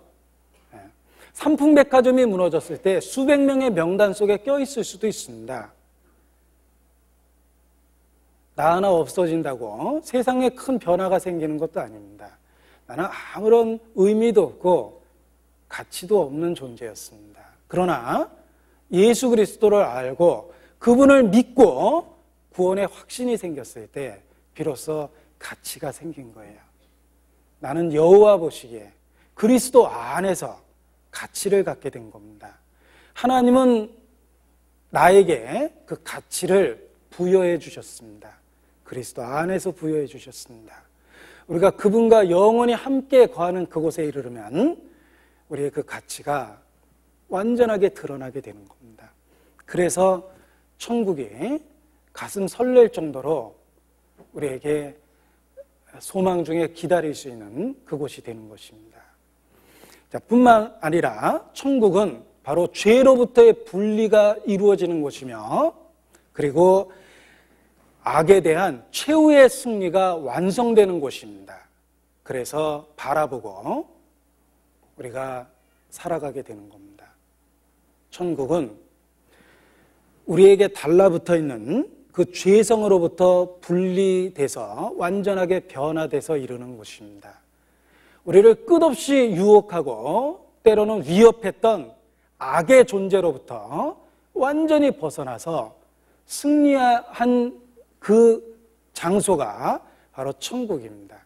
악으로부터 완전하게 벗어나는 것, 그것이 천국이기 때문에 우리가 바라보고 소망할 수 있는 것입니다. 평강의 하나님께서 속히 사단을 너희 발 아래 상하게 하시리라. 그가 철장을 가지고 저희를 깨트리기를 질그릇 깨트리는 것 같이 하리라. 얼마나 통쾌한 말씀입니까? 우리를 끝없이 유혹하고 위협했던 악의 존재가 그날 우리 발 아래 짓밟히게 될 겁니다. 원수의 목을 밟는 것처럼 하나님께서 그날 사단을 우리 발 아래 상하게 하십니다. 철장을 가지고 질그릇 깨트리는 것처럼 그날에 악을 완전히 부셔버릴 겁니다. 자, 철장을 갖고 질그릇 깨트린다, 깨트리듯 한다라는 말이 얼마나 우리에게 통쾌함을 줍니까? 그 질그릇이라는 그 부서지기 쉬운 연약한 것, 그리고 철장이라는 그 강함, 대조적이죠. 우리가 그날 주님 안에서 그런 영적 강함을 갖고 죄로부터 완전하게 벗어나고 완전한 승리를 선포하는 겁니다. 지금은 때로 우리가 삶 속에서 죄성의 유혹을 받고 흔들릴 때가 있습니다. 때로는 넘어져서 주변의 조롱을 받을 때도 있고 우리 양심에 큰 고통을 받을 때도 있습니다. 그러나 그날 그 죄를 완전하게 벗어버리게 될 겁니다. 우리의 죄를 완전히 벗고 완전한 승리를 이루게 될 겁니다. 그것이 새하늘과 새 땅이기 때문에 우리가 소망하고 살 수가 있는 겁니다. 주께서 구원의 옷을 우리에게 입히시고 의의 겉옷을 더하실 겁니다. 부끄럼 없이 다닐 수 있을 겁니다. 신데렐라가 제투성의 옷을 갖고 왕궁에 갈 수가 없었습니다. 그러나 동화 이야기니까 요정의 도움으로, 요정이라는 단어를 쓰려니까 제가 좀 그래서 그런데요, 고급 술집 요정이 아닙니다. 요정의 도움으로 그 아름다운 드레스를 입고 하인들을 거느리고 왕궁의 파티에 참여하게 됩니다. 우리가 그날 구원의 옷을 입고 의의 겉옷을 입고 모든 부끄러움을 씻고 그 파티의 주역이 될 겁니다. 바로 그날이 천국입니다. 그날이 하나님이 약속한 새하늘과 새 땅이며 우리가 바라보고 있는 천국이다, 이렇게 말할 수 있습니다. 자, 현재는 우리가 지난 삶을 돌아보면 부끄러운 기억이 있습니다. 우리가 살아왔던 날 속에서 많은 죄와 관련된 기억들이 있습니다.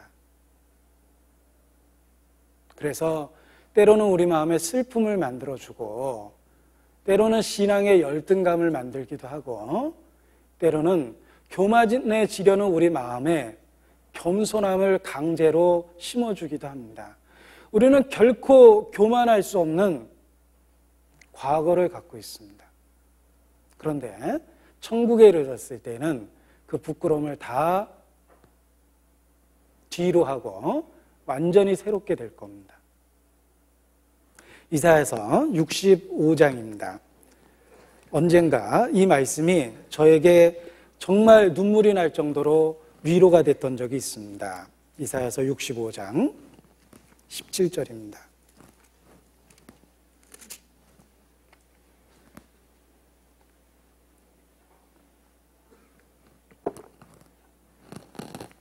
이사야서 65장 17절 같이 읽죠. 보라, 내가 새 하늘과 새 땅을 창조하나니 이전 것은 기억되거나 마음에 생각나지 아니할 것이라. 자, 하나님의 마음 속에서 우리 죄를 기억하지도 않겠다고 선포하셨지만 사실 우리는 육신이 있기 때문에 우리의 과거에 대한 기억을 갖고 있습니다. 그래서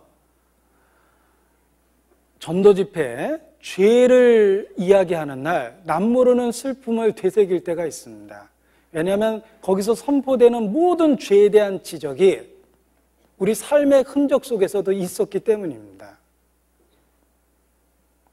그러나 우리가 새하늘과 새 땅에 이르렀을 때에는 이전 것은 기억나거나 더 이상 생각나지 않습니다. 모든 부끄러움을 잊어버리고 완전히 새롭게 돼서 주님 앞에 서게 될 겁니다. 만일 숨기고 싶은 부끄러운 과거를 잘 알고 있는 남편과 함께 사는 것이 그 과거를 덮어준 것이 고맙고 정말 감사하지만 그러나 그 남편의 사랑을 받을 때마다 남모르는 죄책감을 갖게 될 겁니다. 그러나 천국은 그런 곳이 아닙니다. 천국은 우리 자신도 우리 삶에 있었던 부끄러운 기억을 다시는 하지 않게 될 겁니다. 만물을 새롭게 하실 때 변화됐을 뿐만 아니라 이전 것은 기억나거나 생각나지 않게 될 겁니다. 그래서 우리가 그날을 바라보는 겁니다.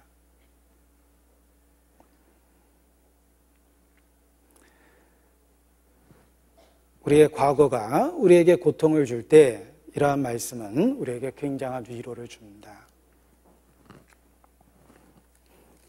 이사야서 54장입니다. 4절.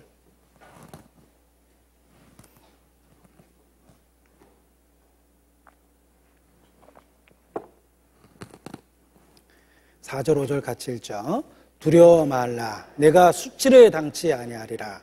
놀라지 말라. 내가 부끄러움을 보지 아니하리라. 내가 내 청년 때의 수치를 잊겠고 과부 때의 치욕을 다시 기억함이 없으리니 이는 너를 지으신 자는 내 남편이시라. 그 이름은 만군의 여호와시며 내 구속자는 이스라엘의 거룩한 자시라. 온 세상의 하나님이라 칭함을 받으실 것이라. 자, 우리를 구원하신 분은 세상에 있는 그 남편이 아니라 바로 만군의 하나님, 그분이 우리의 영적 남편이십니다. 따라서 그분은 우리를 받아주실 때 우리의 과거에 대한 기억을 하지 않습니다. 그래서 우리 자신도 청년 때의 수치를 잊을 것이며 과부 때의 치욕을 기억하지 않을 것입니다. 우리는 정말 새롭게 돼서 주님의 아름다운 신부로, 점과 흠이 없는 아름다운 신부로 새하늘과 새 땅에 있게 될 겁니다. 그래서 우리가 그날을 바라보는 겁니다. 그리고 그날 새하늘과 새 땅에 이르렀을 때 우리는 더 이상 죄를 갖고 있는 연약한 육체가 아닌 주님과 같은 영광스러운 몸으로 변해 있을 겁니다.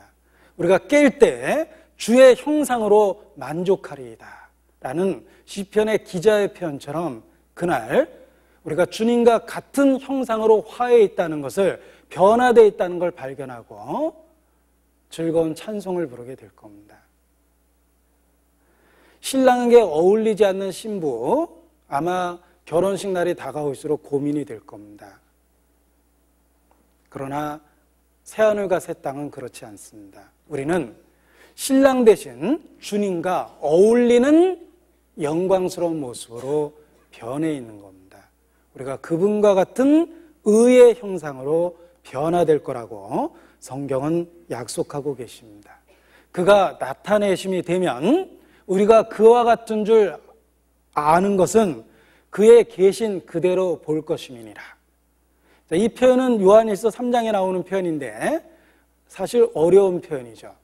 그런데 쉬운 말로 바꿔보면 그가 나타내심이 되면 그가 갖고 있는 영광스러운 모습과 같이 우리 자신도 그렇게 나타나게 될 거다. 이것이 우리의 소망입니다. 이것이 새하늘과 새 땅을 바라보고 있는 이유이기도 합니다. 그날 변화된 의로운 몸을 갖고 죄에 대한 완전한 승리를 선포하며 과부 때의 치욕을 씻어버리고 우리는 아름다운 신부로 그날 거기에 하나님 앞에 있게 될 겁니다. 그래서 천국을 기다리게 됩니다. 그리고 또한 천국은 영원한 세계입니다. 천국은 상태가 지속되며 변함이 없는 곳입니다. 하나님은 변함이 없습니다. 하나님은 변함이 없는 분이죠. 그는 회전하는 그림자도 없다라고 표현되고 있는데 그 말의 문자적인 뜻은 변화가 없다는 뜻입니다. 우리가 살고 있는 세상은 슬픈 변화들이 있습니다. 시간과 세월에 의해서 슬픈 변화들이 있습니다. 사랑을 맹세했던 연인이 서로를 가장 증오하는 이혼한 부부로 세월은 바꿔줍니다. 정말 순진무구한 눈빛을 갖고 있는 아이가 세월에 의해서 살기가 가득한 살인마가 되기도 합니다. 사도였던 유다가 세월의 흐름에서 배신자 유다가 됐습니다. 천사였던 루시퍼가, 가장 아름다웠던 천사였던 루시퍼가 세월 속에서 결국은 마귀가 되어버립니다. 이 세상은 변화시키는 시간과 세월이 있습니다. 그러나 천국은 하나님의 속성과 같이 변화가 없는 것입니다. 우리가 그때 신실해졌으면 영원토록 신실한 겁니다. 우리가 그때 의로워졌으면 계속해서 의로운 겁니다. 그래서 정말 영원한 기쁨의 노래를 부를 수 있는 겁니다. 어떤 철없는 연인은 사랑이 식기 전에 가장 뜨겁게 사랑할 때 끝내자, 그래서 같이 동반자살한 그런 사례가 있습니다. 역사 속에. 그런데 그들은 자기들의 마음이 변할까봐 스스로 두려워했고 상대방의 마음이 변할까봐 더 두려워했습니다. 그래서 변하지 않을 때, 정말 가장 사랑할 때 우리가 같이 죽자, 뭐 이렇게 이야기했던 연인들의 이야기가 있습니다. 그러나 천국은 그런 곳이 아닙니다. 우리가 주님의 사랑을 잊게 되고 그것은 영원토록 지속될 곳이기 때문에 우리가 정말 즐거워할 수 있는 곳입니다. 우리에게 약속하셨습니다. 하나님이 예비하신 것은, 저는 썩덕쇠라고 외웠는데 외긴 좋았는데 어감은 안 좋은 것 같아요. 썩덕쇠가 뭐냐면요, 썩지 않고 더럽지 않고 쇠하지 않는 세계를 우리에게 주셨습니다. 어감은 안 좋은데 좋은 의미를 갖고 있죠. 머리 나쁜 사람이 성경 외우려니까 별의별 짓을 다 하고 있습니다. 자, 그곳은 썩지 않는 곳입니다. 더럽지 않은 곳입니다. 쇠하지 않는 곳입니다. 세월이 흘러도 변하지 않습니다. 그 뜨거웠던 사랑은 계속해서 뜨겁습니다. 아들을 아끼지 아니하고 주셨던 그 사랑은 영원토록 지속되는 겁니다. 그래서 놀라운 세계입니다. 우리가 바라볼 수밖에 없는 놀라운 소망의 세계입니다. 그리고 또 이런 약속도 주셨습니다. 자, 천국은 보십시오. 요한계시록 21장 4절입니다.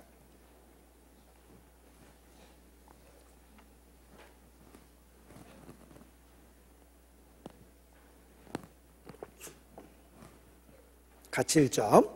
모든 눈물을 그 눈에서 씻기심에 다시 사망이 없고 애통하는 것이나 곡하는 것이나 아픈 것이 다시 있지 아니하리니 처음 것들이 다 지나갔음이로라. 자, 평범해 보입니까? 아무 생각 없이 읽었습니까? 익숙한 성경 말씀입니까? 읽어도 기억나지 않습니까? 그러나 사실 이 말씀은 때로 우리에게 놀랍게 위로가 됩니다. 특히 사랑하는 사람을 먼저 죽음을 통해서 보낼 때,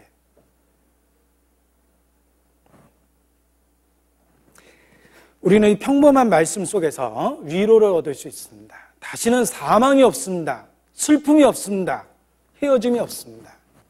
다시 만날 거라는 소망을 갖게 됩니다. 사랑하는 사람을 우리는 먼저 보낼 수밖에 없는 세상에 살고 있습니다. 죽음은 사람에게 한 번 정해진 것이라는 말씀처럼 피할 수 없는 절대적 운명입니다. 그러나 우리 말씀을 읽고 위로받을 수 있습니다. 그날 다시는 사망이 없습니다. 다시는 슬픔이 없습니다. 헤어짐이 없습니다. 그날 사랑하는 사람을 다시 만날 것이라는 희망을 가질 수 있습니다. 그것이 천국입니다. 그래서 기다려지는 겁니다. 데살로니가 전서 4장입니다.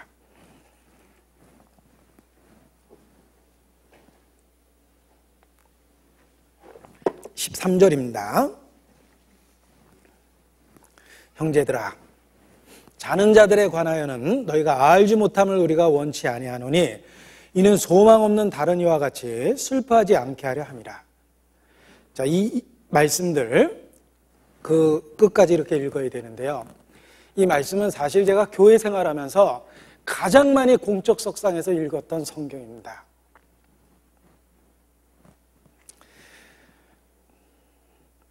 제가 전도인이 되고 그리고 초상집에 반복해서 자주 참여했습니다. 그리고 참여할 때마다 이 구절을 듣게 되거나 읽게 됐습니다. 가장 많이 읽었던 구절일 거예요. 그런데 우리는 이 말씀을 통해서 정말 죽음을 통한 이별에 대한 고통을 위로받을 수가 있는 겁니다. 여기 14절 뒷부분을 보십시오. 14절. 하나님이 저와 함께 뭐라고 되어 있습니까? 데리고 오시리라. 그날 새하늘과 새 땅에서 만날 겁니다. 데리고 오시리라 그랬죠? 데리고 온다라는 말은 주님과 지금 함께 있다라는 거예요.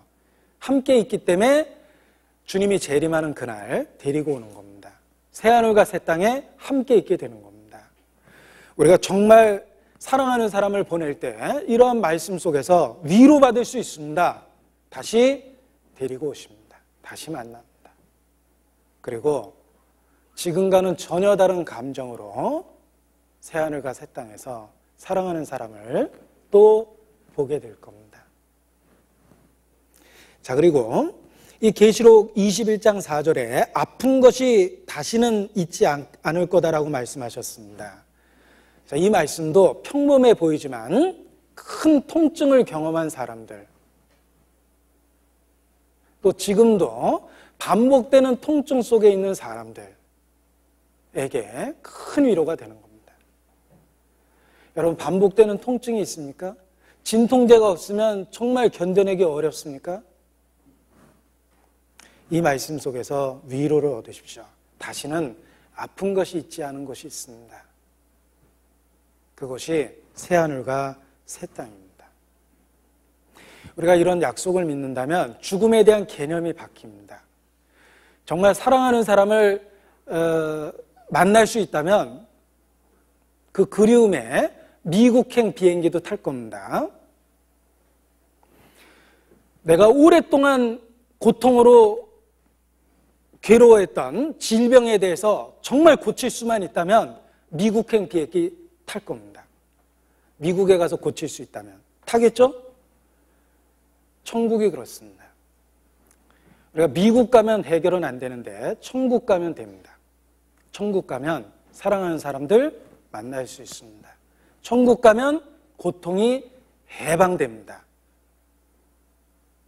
그래서 많은 고난받고 고통받는 사람들에게 이 말씀은 놀라운 위로를 주고 있습니다. 이러한 개념에서 죽음을 생각하면 우리는 죽음을 설레는 마음으로 맞이할 수 있습니다. 물론 한 번도 경험해 보지 않은 일이라 육신적으로 두려움이 있고 긴장감이 있을 겁니다. 그러나 그건 육신이 느끼는 본능적인 두려움과 긴장감이요, 우리 영혼은 그 긴장감을 이기고 본능적인 두려움을 이기고 죽음의 길을 건널 수 있습니다. 주님이 기다리는 곳입니다. 즐거움으로 건널 수 있습니다. 설레는 마음으로 건넬 수 있습니다. 그리고 더욱더 우리에게 약속하시기를 사망의 음침한 골짜기를 지날 때에 주께서 거기 함께 계시겠다고 약속하셨습니다. 우리에게 단 한 번 주어지는 경험, 죽음입니다. 그러나 설레는 마음 갖고 건널 수 있습니다. 주님이 그날 죽음의 문턱을 들었을 때 손을 잡고 사망의 음침한 골짜기를 함께 걸어주실 겁니다. 그리고 마침내 그분과 함께 영원히 있게 되는 새하늘과 새 땅으로 인도해 드리실 겁니다. 그래서 죽기를 무서워함으로 일생에 매여 종로로 타는 상태에서 정말 벗어날 수 있습니다. 어려운 훈련 과정을 거치고 있는 군인이 제대 명령을 괴로워합니까? 오랫동안 통증에 시달렸던 환자가 완치될 거라는 의사의 선포를 괴로워합니까? 감옥에서 고통받았던 죄수가 석방이라는 명령을 괴로워합니까? 아닙니다. 그들은 즐거움 속에서 그러한 소리를 듣게 될 겁니다.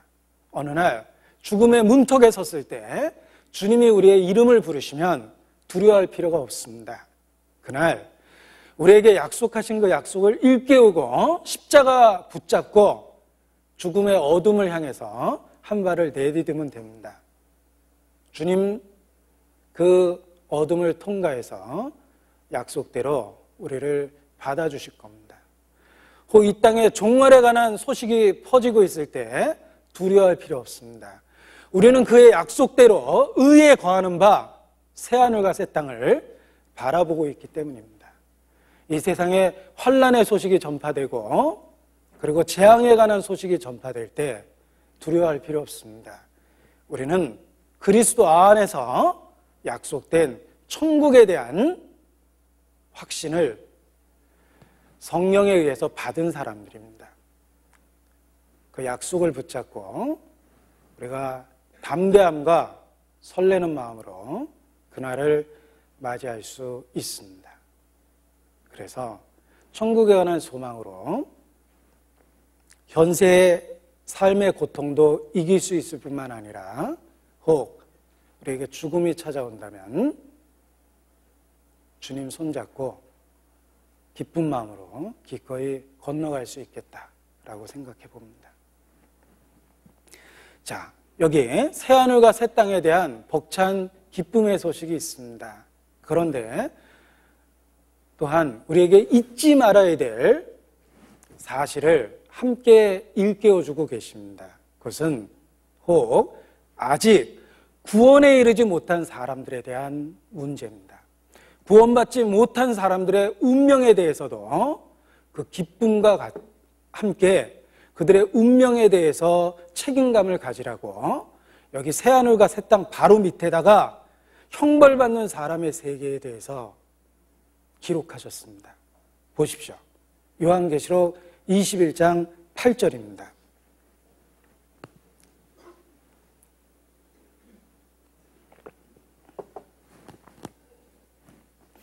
그러나 두려워하는 자들과 믿지 아니하는 자들과 흉악한 자들과 살인자들과 행음자들과 술객들과 우상숭배자들과 모든 거짓말하는 자들은 불과 유황으로 타는 못에 참여하리니 이것이 둘째 사망이라.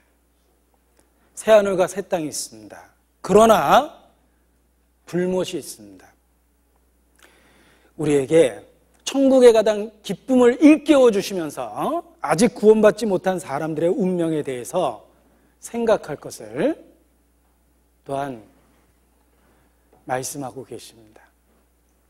그 반대되는 운명도 반드시 기억해야 됩니다. 천국이 있으면 지옥이 있습니다. 빛이 있으면 어둠이 있습니다. 진리가 있으면 거짓이 있습니다. 생명이 있으면 사망이 있습니다. 축복이 있으면 저주가 있습니다. 반대되는 개념이 있습니다. 하나님은 그런 상대적 세계를 만드셔서 우리에게 경각심을 준 겁니다. 알고 있으면 쭉정이가 있습니다. 의인 중에 악인이 있습니다. 좋은 물고기가 있다면 나쁜 물고기가 있고, 오른편에 둘 양이 있다면 왼편에 둘 염소도 있는 겁니다. 믿음을 갖고 천국에 들어갈 사람도 있다면 천국문 앞에서 쫓겨나는 사람도 있습니다. 우리는 그 두 가지 대조적 운명을 받아들이고 이뤄진 자에 대한 영혼에 대한, 그들 영혼에 대한 슬픔도 갖고 있어야 됩니다. 하나님은 어둠을 통해서 빛이 얼마나 소중한지 우리에게 일깨워 주십니다. 우리는 질병을 겪으면서 건강의 소중함을 발견하게 됩니다. 죽음을 경험하면서 생명의 소중함을 정말 깨닫습니다. 고통을 경험할 때 즐거움을 즐거움으로 받아들이게 되는 겁니다. 하나님은 그 대조되는 개념을 통해서 우리에게 잊어버려서는 안 되는 교훈을 해주고 계십니다. 그 이뤄진 영혼에 대한 안타까운 마음을 가져야 됩니다. 그리고 여기 이뤄지는 영혼에 대한 구체적인 이야기가 있죠. 두려워하는 자, 믿지 아니하는 자, 흉악한 자, 살인자들, 행음자들, 술객들, 모든 거짓말하는 자들, 우상숭배자들, 구체적인 묘사가 있습니다. 자, 여러분 혹시 이런 구절을 읽을 때 여러분의 현재의 삶 속에서 혹시 이런 생활 없습니까? 여기 묘사되어 있는 계시록 21장 8절에 묘사되어 있는 이런 이뤄진 사람들의 삶의 모습이 혹시 여러분의 현재의 삶에 그런 모습 없습니까? 마음에 두려움이 있습니까? 진리를 위해서, 아니, 이 세상의 순간적인 쾌락과 이익을 위해서 진리를 포기하는 그런 비겁하고 두려운 존재는 아닙니까? 하나님의 존재는 인정하고 구속의 교리에 대한 문답은 하면서 실제의 삶에 있어서 하나님을 모르는 것처럼 그렇게 살고 있지는 않습니까? 물질을 하나님보다 더 사랑하는 우상숭배의 죄를 범하고 있지는 않습니까? 마음에 흉악한 생각 없습니까? 만약 현재의 삶 속에서 여기에 묘사된 것과 같은 삶의 모습이 지금 살아가고 있는 삶의 유형이라면 정말 자기를 돌아봐야 됩니다. 우리가 전에는 여기 나와 있는 묘사가 우리에게 다 있었습니다. 실제 생활 속에 다 있었습니다. 우리도 똑같은 짓을 하고 살았습니다. 그러나 우리가 정말 그리스도의 피로 구원을 받았다면 주님은 우리 마음을 새롭게 하십니다. 새롭게 된 증거 중에 하나가 죄에 대한 극렬한 저항감입니다. 죄에 대한 혐오감이 없습니까?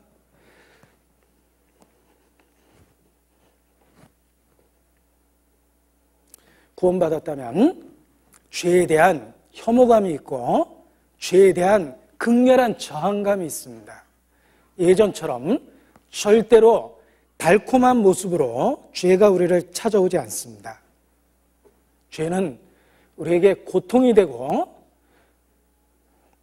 유혹을 받을 때 가장 큰 슬픔을 느낍니다.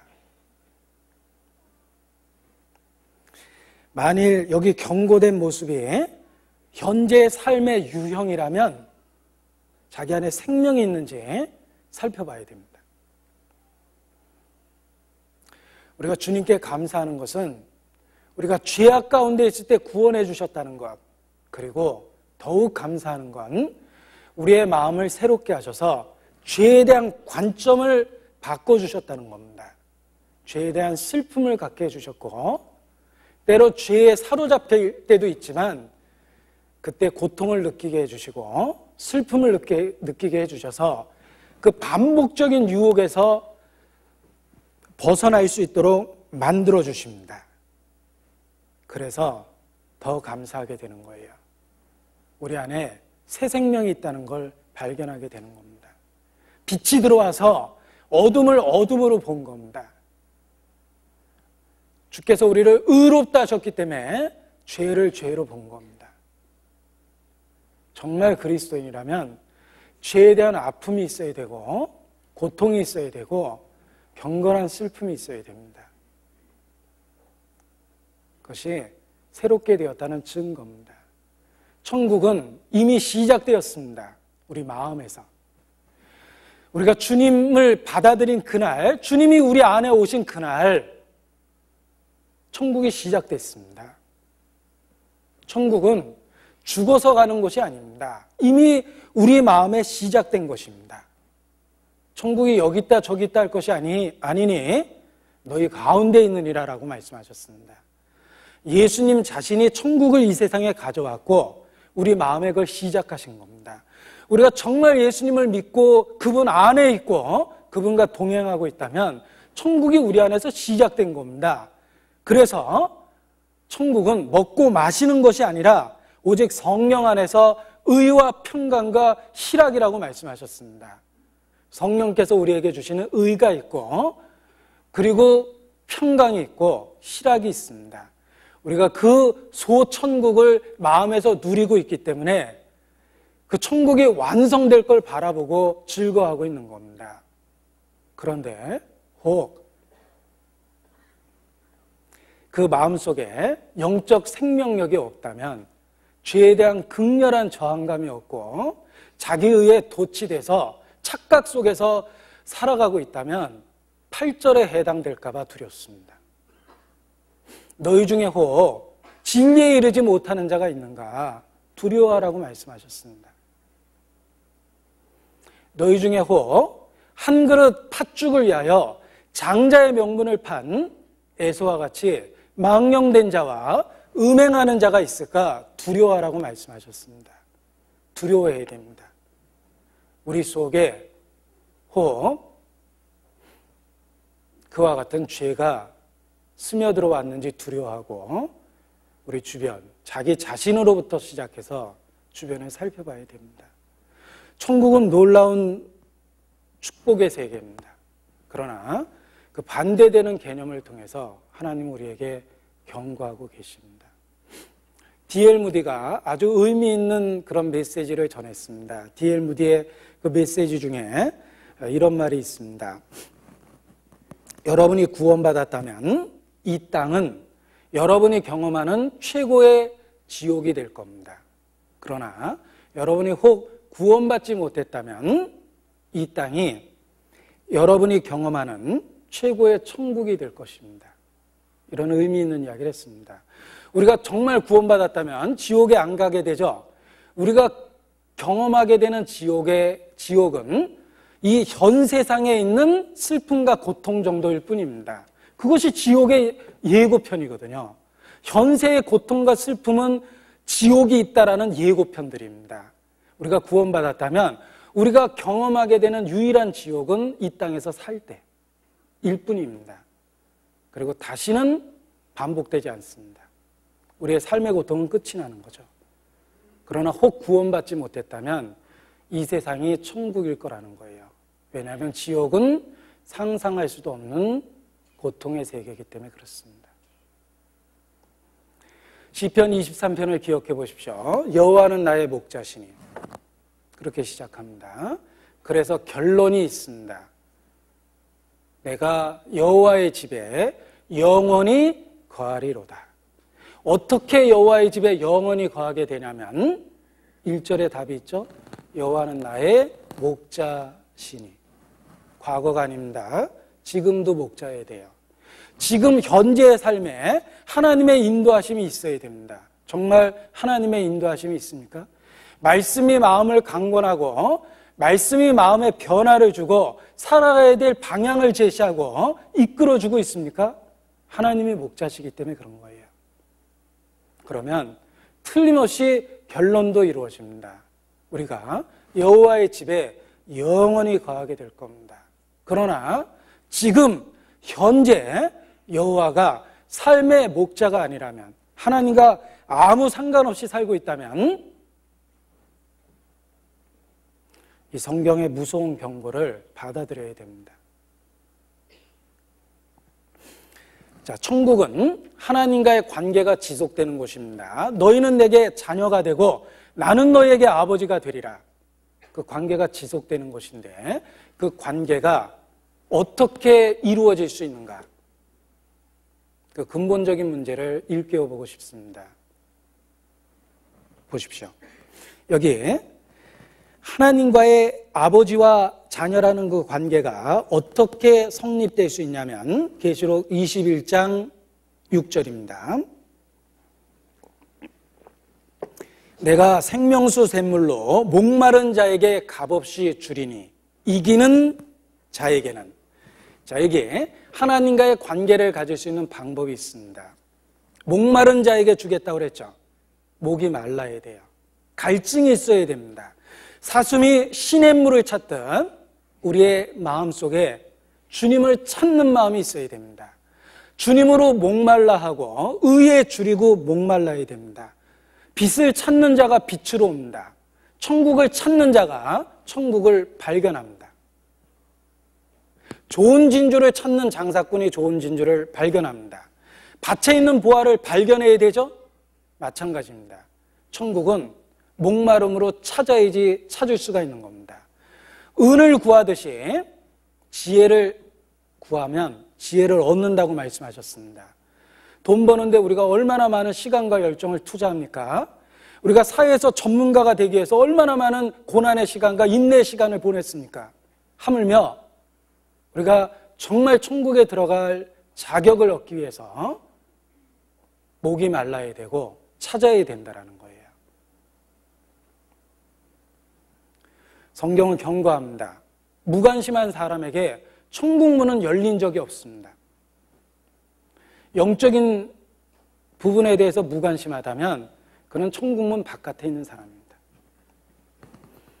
의에 줄이고 목말라야 되고 우리는 주님을 향해서 목말라야 됩니다. 목마른 자, 그들에게 천국을 허락하십니다. 그래서 하나님은 우리로 하여금 영원한 것에 목마를 수 있도록 현세의 삶을 제안하셨습니다. 왜 능력 있는 하나님이 인생에게 고통을 주셨습니까? 치료의 하나님께서 왜 우리에게 질병을 주십니까? 왜 하나님이 우리에게 사건과 불행을 허락하십니까? 왜 우리에게 불완전한 인격을 주셔서 사랑하는 사람끼리 갈등하고 상처받게 하십니까? 왜 우리의 자녀가 우리의 마음과 의지대로 되지 않습니까? 왜 우리에게 고통과 슬픔을 주십니까? 왜 가정에 불화가 있고 왜 말 안 듣는 자녀가 있고 왜 우리에게 질병이 있고 고통이 있습니까? 이 세상에 지나치게 집착하지 말고 영원한 것에 목마르라. 궁극적인 삶의 목적을 찾아라. 그래서 주신 겁니다. 천국은 목마른 자의 것입니다. 예수님이 입을 열어서 첫 번째 가르친 말씀이 심령이 가난한 자가 복이 있다고 그러셨습니다. 우리가 이 세상으로 만족해서 살면 안 됩니다. 처자식 있고 경제적으로 여유 있고 움직일 수 있는 건강이 있고 그런 것으로 만족해서 살면 절대 안 됩니다. 우리는 이 삶에서 부족한 것들을 인식하고 궁극적인 걸 바라보고 살아야 됩니다. 그것이 목마른 자며 그 목마른 자가 천국에 들어갈 수 있습니다. 그 목마른 자에게 값없이 주겠다고 그랬죠? 그 놀라운 은혜를 값없이 주십니다. 어떻게 값없이 주시냐면 예수 그리스도 안에서 그의 피로 우리를 구속하셨습니다. 여러분 요한계시록을 읽어보면 예수님에 대한 묘사가 어린 양입니다. 아십니까? 요한계시록에 나타난 예수님은 수십 번 어린 양입니다. 어린 양으로 묘사가 되어 있어요. 우리는 예수님을 어린 양으로 알아야지만 천국에서 그 예수님 앞에 서게 됩니다. 예수님은 어린 양입니다. 세례 요한의 외침처럼 보라 하나님의 어린 양이로다. 보라 세상 죄를 지고 가는 하나님의 어린 양이로다. 예수님은 희생 제물입니다. 어린 양입니다. 피 흘리신 그 예수님, 십자가에 못 박히신 예수님, 그 예수님을 믿어야지만 천국에 갈 수 있습니다. 그 예수님의 피로 우리를 값없이 구원해 주신 겁니다. 목마른 자, 그들에게 예수님의 피로 값없이 구원해 주셨습니다. 어떤 신문에 한 사람을 화성에 보내는데 2,000억 불이 든대요. 우리 돈으로 얼마인지 제가 계산하려고 그러다 포기했습니다. 제가 갖고 있는 계산기는 그런 많은 숫자가 안 나타나거든요. 아무튼 2천억 불이 든대요. 이 억을 잘못 발음하면 호흡이 멈추는데, 억 좋아하면 호흡이 멈춘다. 돈을 사랑하면 일만하게 뿌리가 된다 그랬죠. 자, 화성에 한 사람을 보내는데 2천억 불 든답니다. 한 사람을 천국에 보내는 데는 상상할 수도 없는 희생이 필요한 겁니다. 하나님 아들의 피입니다. 그런데 놀랍게도 우리에게 값없이 주셨어요. 여러분에게 2천억 불의 유산이 주어진다면 임산부나 노약자는 그런 얘기하면 안 됩니다. 2천억 불 주어졌다 그러면 큰일 나겠죠. 충격이 주어질 겁니다.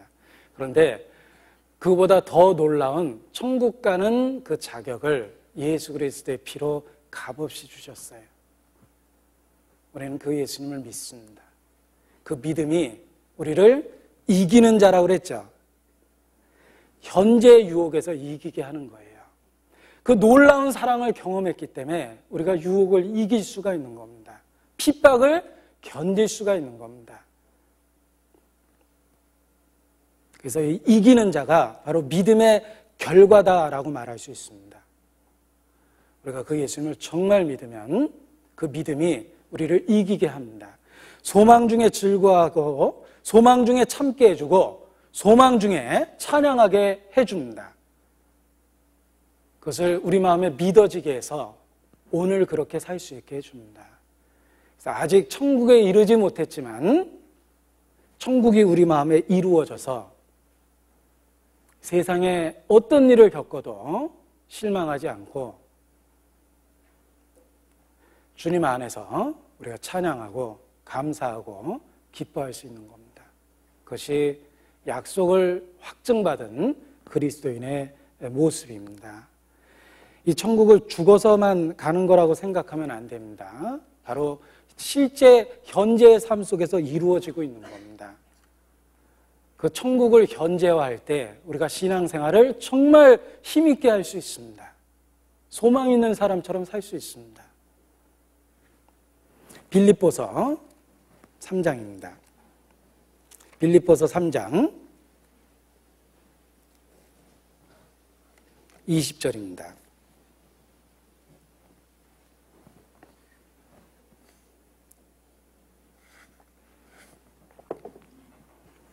(20절) (21절) 같이 읽죠. 오직 우리의 시민권은 하늘에 있는지라 거기로서 구원하는 자 곧 주 예수 그리스도를 기다리노니 그가 만물을 자기에게 복종케 하실 수 있는 자의 역사로 우리의 낮은 몸을 자기의 영광의 몸의 형체와 같이 변케 하시리라. 자, 우리의 몸이 변화되는 그날이 있습니다. 우리는 그날을 기다리고 있습니다. 그날을 기다릴 수 있는 자격이 있죠. 왜? 오직 우리의 시민권은 하늘에 있습니다. 우리가 예수 그리스도 안에서 하늘의 시민권을 갖고 있습니다. 그 놀라운 기쁨을 지금 현재에도 누리고 사는 것이 필요합니다. 그것이 소망 중에 즐거워하며 소망 중에 인내하게 만들어줍니다. 따라서 천국을 죽어서 갈 곳이라고 생각하지 말고 오늘 그 천국을 일깨우면서 천국이라는 관점에서 우리의 삶을 내려다보고 그렇게 즐거움과 기쁨 속에서 살아가야 되겠습니다. 그것이 하나님이 바라는 그리스도인의 삶입니다. 기도하시겠습니다. 아버지 하나님, 우리에게 놀라운 은혜를 주심을 진심으로 감사를 드립니다. 우리에게 주어진 그 축복이 얼마나 크고 놀라운지 때로 우리가 다 측량치 못하고 그것을 마음에 작게 여기는 어리석음을 범할 때도 있습니다. 그러나 항상 말씀 가운데 일깨워 주시는 것 진심으로 감사를 드립니다. 그 놀라운 은혜에 합당하게 또 생활할 수 있도록 우리의 마음에 변화를 주시고 우리의 삶의 능력을 더하여 주시옵소서. 오직 주님 앞에 점도 흠도 없이 그날 서기를 바라고 원합니다. 더욱더 변화를 주셔서 오직 주님께만 영광을 돌리며 살 수 있도록 다스려 주시기를 부탁을 드립니다. 또 2006년 한 해가 마감되는 이때 구원 얻지 못한 이뤄진 영혼들을 기억하고 반드시 그들을 주님께 인도할 수 있도록 또 기회를 주시기를 주님께 부탁을 드립니다. 저희를 사랑하시는 우리 구주 예수님 이름으로 기도드렸습니다. 아멘. 찬송하시겠습니다. 은혜 찬송 108장 하시겠습니다. 은혜 찬송 108장입니다.